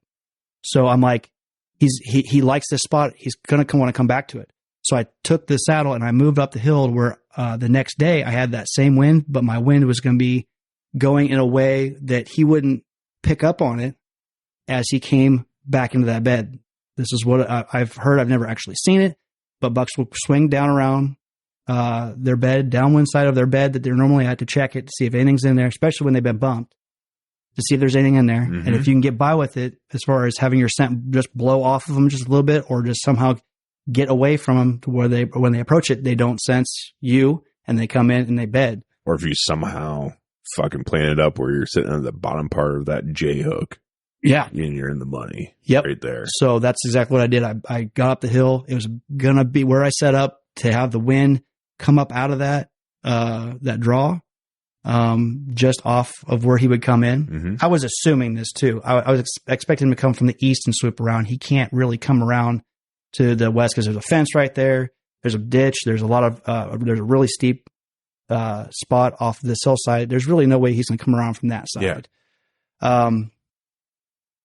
At least I strongly believe. So that's why I moved that direction. So set it up and I came around. I went back in the next morning and I got in. I wanted to make sure I was there in the tree stand if I could before he got back. Mm-hmm. I was in the tree stand at like 4 a.m. and I sat there for like 2.5 hours in the dark. Son of a bitch. It is what it is. It sucks. When something like that happens, you got to take every opportunity that you can. Mm-hmm. Sack as much in your favor as possible, and sometimes that means getting into the stand. Well, especially if you're hunting like bedding area. Yeah, you got to get in there early. Yep, you got to get in there early when you have a way higher likelihood of them still being on fields and feeding and everything else. It's like, and sometimes you never know when they're coming back to bed. Yeah. They could come back to bed at like 9 or 10 a.m. or they could come back at fucking 4 or 5 a.m. You don't know. I was hoping that he would come back after, but being such an old deer and it's probably such a smart deer, how he was using it, I could only can't imagine him coming in after daylight. What this is still October?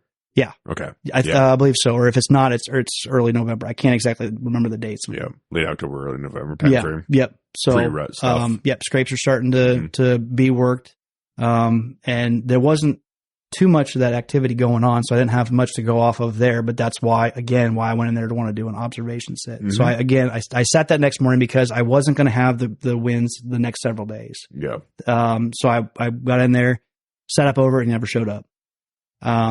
And it was not until after, I had pulled the trail camera in that area coming out that I got him on trail camera, and he was using that area just right before daylight on another wind. And there was a possibly another opportunity there that I think I kind of missed. Not having checked that trail camera, because I don't run cell cams. I just run regular old, go in, collect the SD card, get out as best you can. So I pulled it. I think I pulled it the day that I set up the stand and left and came back. It was that evening. I pulled that card, went home. I was like, oh, there he is. That's him. So, unfortunately, I haven't seen that deer since. But if it's the same deer that I have experience with from the past, it was last year.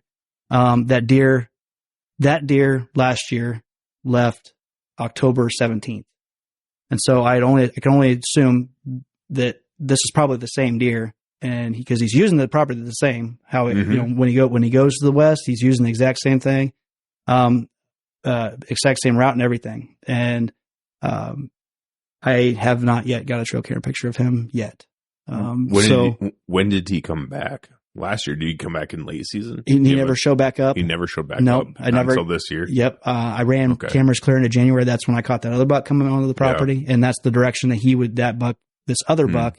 You would usually leave. Makes you wonder if he's going to come back during late season or not, you know? Well, I'm assuming as this deer is getting older, I'm not speaking off of a whole lot of experience. I've not been hunting for that long, so I want to make sure that everybody understands that a lot of what I'm saying is not always off of experience. I've seen some mature deer do things and it lines up with what I've heard other guys experience, but I'm also pulling a lot of this information from other hunters. Well, I mean, I don't want to make myself seem like I've been hunting for, and you're not. 20 years. You're going through your thought process is all you're doing. I'm very analytical, and I'm like I said, I'm a student of the game. If I can learn as much as I can, as fast as I can, it's only going to make me better when it comes to not making the mistakes that other hunters have made. I think that people, the guys that are giving this advice, they're like, yeah, you're going to make these mistakes, but man, if you can learn from me and maybe make less of those mistakes, you're going to be more successful. One thing my dad has always told me when I was young, he's like,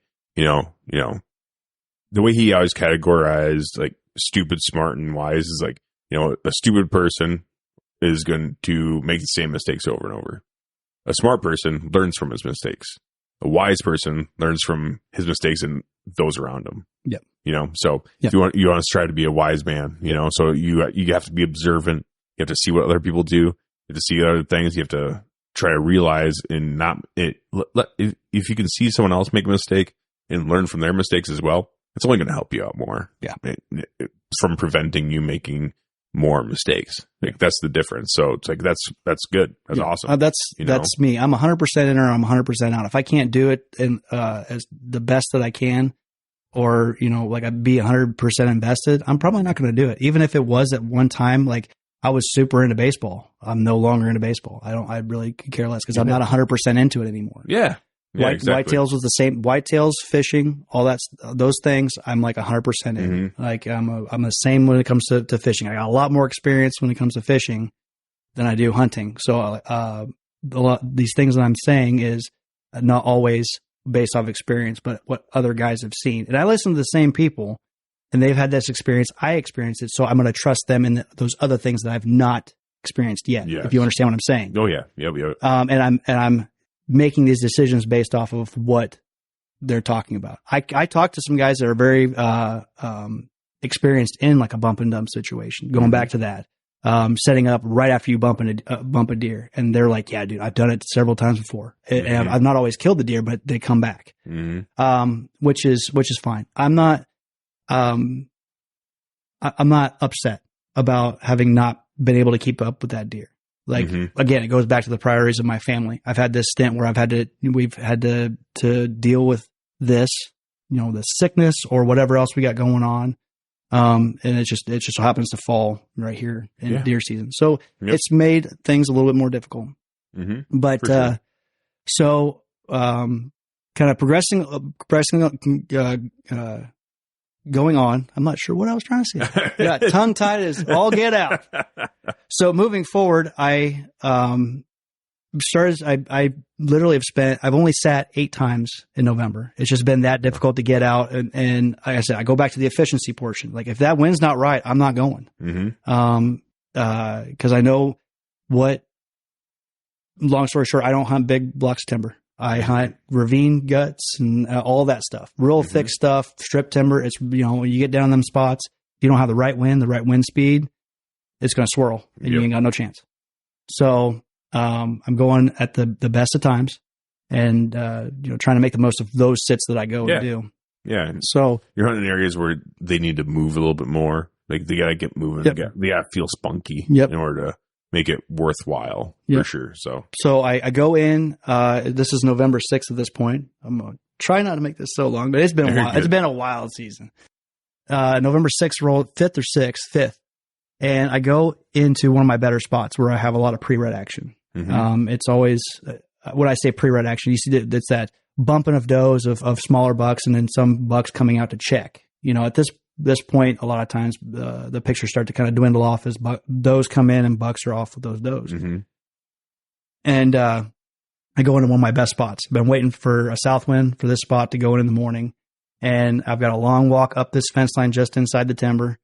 It's the same field that killed my buck in last year. With the gun buck from 2022. This is the same field. I'm going to the stand that I sat that morning. And, it's a hickory, I do believe. And I get back there and I'm looking in the skyline. I'm like, something's different. Like, I don't understand what's going on. Like, I'm looking up and I'm like, my tree should be here and I should be at least seeing, my sticks and my stand. Yeah. I'm like, this ain't it. I'm like, did my tree stand get stolen? I'm like, something is not right. I'm like, so I'm looking and I know that from my tree to a fence is like 30 yards. And so I'm like, I'm right here. I'm right where I'm supposed to be. And I start to kind of creep around a little bit of brush right there. And I look down and the tree's on the ground. It is a probably 2.5 foot across hickory that basically rotted off at the base and dumped over. Son of a bitch. Yeah. It was, the damage to the whole setup was a bust. At that point, I'm already now on the ground and deer are coming back. Like they're starting to make their way back. I should be in the stand by that point. And, doe blows. I'm like, this is just not getting any better here. So, there was no sign that it was going to tip over. I can only assume that because of the way the field is, it's possible that all the herbicides and stuff like that had come off the field and hit on that one side and then like kind of killed the tree or weakened the tree on the one side. And then it just had enough weight to eventually tip it over. But when I went in to do my checks on all my stands, the tree had leaves on it. That means it was still alive. I had no indication that it was going to fall over. Dude, that's nuts. Tree's horizontal. probably one of the best days that we've had as far as temperature goes and the right wind direction for me to be in there. And I can't do nothing about it. So, I got to try to figure something out. So I go, I gotta get some stands set up, get this one fixed up. If I'm gonna be here setting up one stand, I might as well set up a couple other stands while I'm in there. Mm-hmm. So when the tree fell over, it landed right on the climbing stick. Climbing stick was junk. The tree stand was still okay, so I ended up reusing it. But we hung that tree stand just up the field just a little bit. It was just a little bit off of where I wanted it to be because that was the right tree. Mm-hmm. But I got to do something else. So I moved up the field just like 10 yards, found another tree. Which actually ended up being a more comfortable tree to sit in. Nice. So, and I guess I can take a positive away from that. Just a much more comfortable tree. And so we ended up setting one up across the field. And so I had to leave that property sit for a little while. I've already been in there. Fucked it all up. So, I usually not really fucked it all, but walked. Past experience because of the where it is. I usually leave it alone for a week, and I can come back in there and as if nothing happened. Mm-hmm. All the deer are acting the same and using the same paths and to get into those fields and using that timber there. So one of the things that I fought big time this year, and I don't understand why. Well, I do understand why. But I didn't expect it to happen. But when it came to my preseason scouting, like I talked about in July, is I go in there and I do my scouting. I understand where I'm going to set up tree stands, also where I'm going to set up saddles, my saddle. So I'm going in there and I would pre-cut some stuff, but I didn't. It cost me there because I didn't have that time to invest to make sure I was in the right spots for the appropriate winds and wind speeds. Because I mean, I can get into spots where I need a 7-mile-an-hour wind. Anything over or under messes me up. Mm-hmm. Anything under, as soon as the sun goes down, thermals happen, it drops down to the bottom. Well, if it goes over, like let's just say it gets up to 15 miles an hour, I could have that wind could be completely different. I could hope that it's out of the west, but it could be actually out of the northwest, which could be an issue. Mm-hmm. I fought a lot of that with my setups this year. The lack of preseason scouting, really investing that time in to make sure that I was covered in those times. So there was a lot of times where I'd walk in and the wind would be wrong and I'd leave.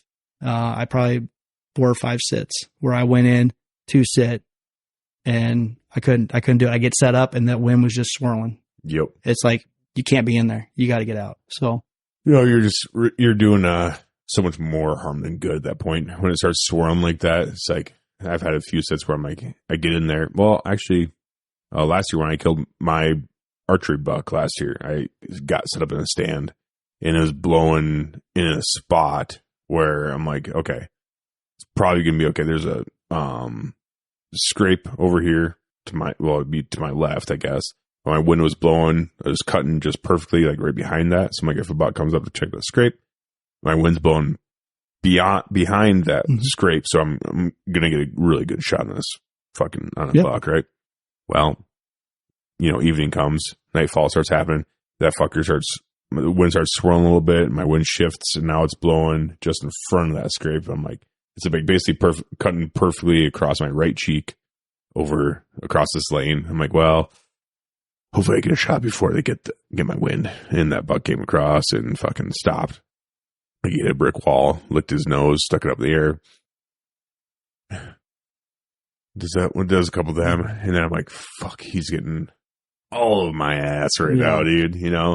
So, but he just this is early October, so he turns around and fucking starts walking away, and I just cocked back at the secondary shooting window and shot him quartered away and fucking blasted him. So it was good. But yeah, it's like when those winds start shifting, it just drains their confidence. Because you set up for a certain wind and you're like, hell yeah, this is going to be fucking badass. Things have got to line up right. Especially like I'm going back to, I'm self-filming. There's a lot of aspects of that has to go right. The hunt in and of itself has to go right. And there's just a lot of things that have to line up to get that. And I'm not willing to stick it out with that swirling wind and give away that advantage, especially on mature deer. I can't do that. You can't play games like that with mature deer. You just can't do it. So nope. So that was my troubles with the wind. Like I said, I had that little window in there where I could hunt, but everybody got sick. And I at this point, I am also focused on G2 and growing it. And so my urge to get back to work and do invest that time now. So long run, I can really take off a lot of time, when it's even better when the kids are all grown up and the family's not so dependent on me being there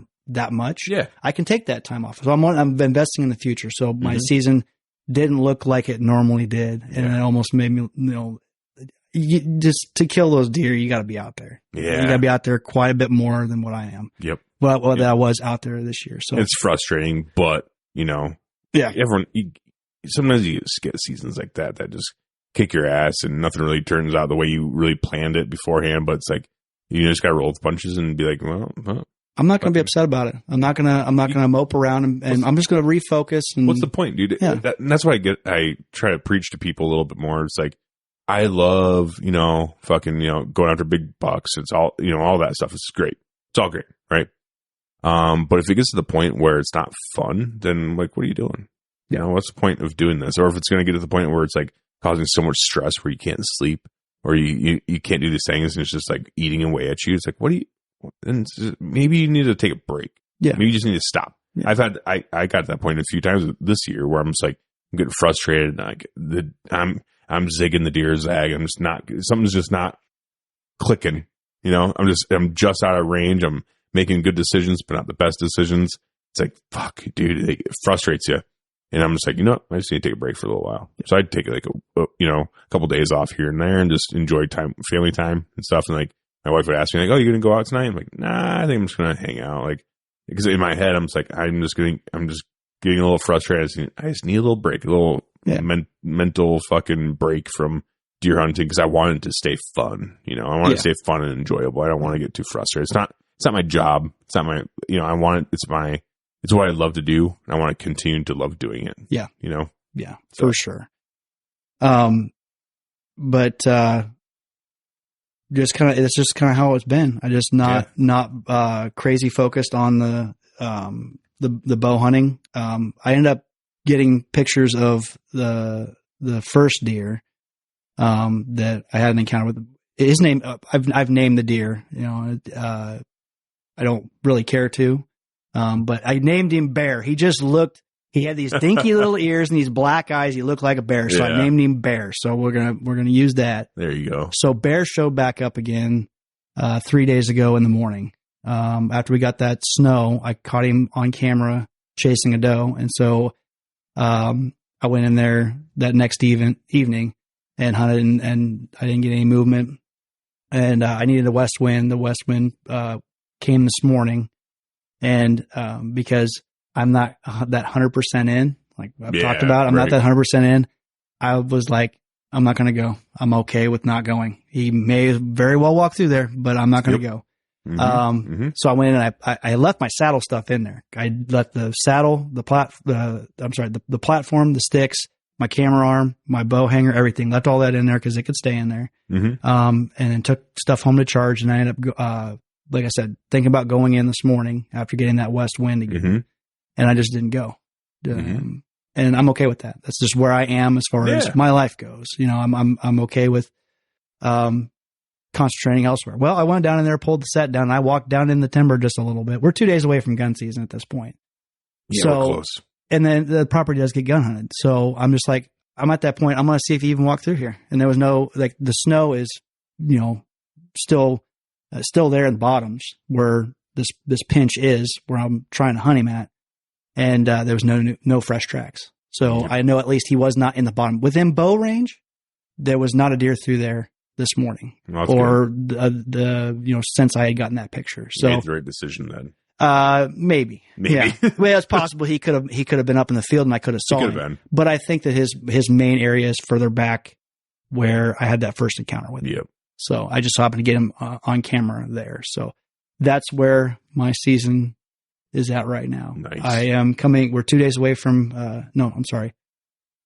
we're 2 or 3 days away from gun season. It's the 2nd. Yeah. December 2nd. Yeah. So it's Wednesday. So it comes in Saturday. Yeah. 3 days. So it's, Thursday, Friday. Comes in Saturday. Yeah. 2 days away for it. Yeah. So, are you going out gun season? That's the plan. Nice. That's the plan. I'm going to hunt that, the property where, I shot my buck last year. See what happens. I think there's 5 days this first season. I think it goes from the 2nd 2nd, 3rd, 4th, 5th, 6th. So we got 5 days in there. I think so. That sounds about right. I've always just gone when it comes to hunting season. I usually gauge them off of the weekends. Yep. So first season, 1 weekend. Yep. Second season, 2 weekends. Yep. Fucking late season, was it 5?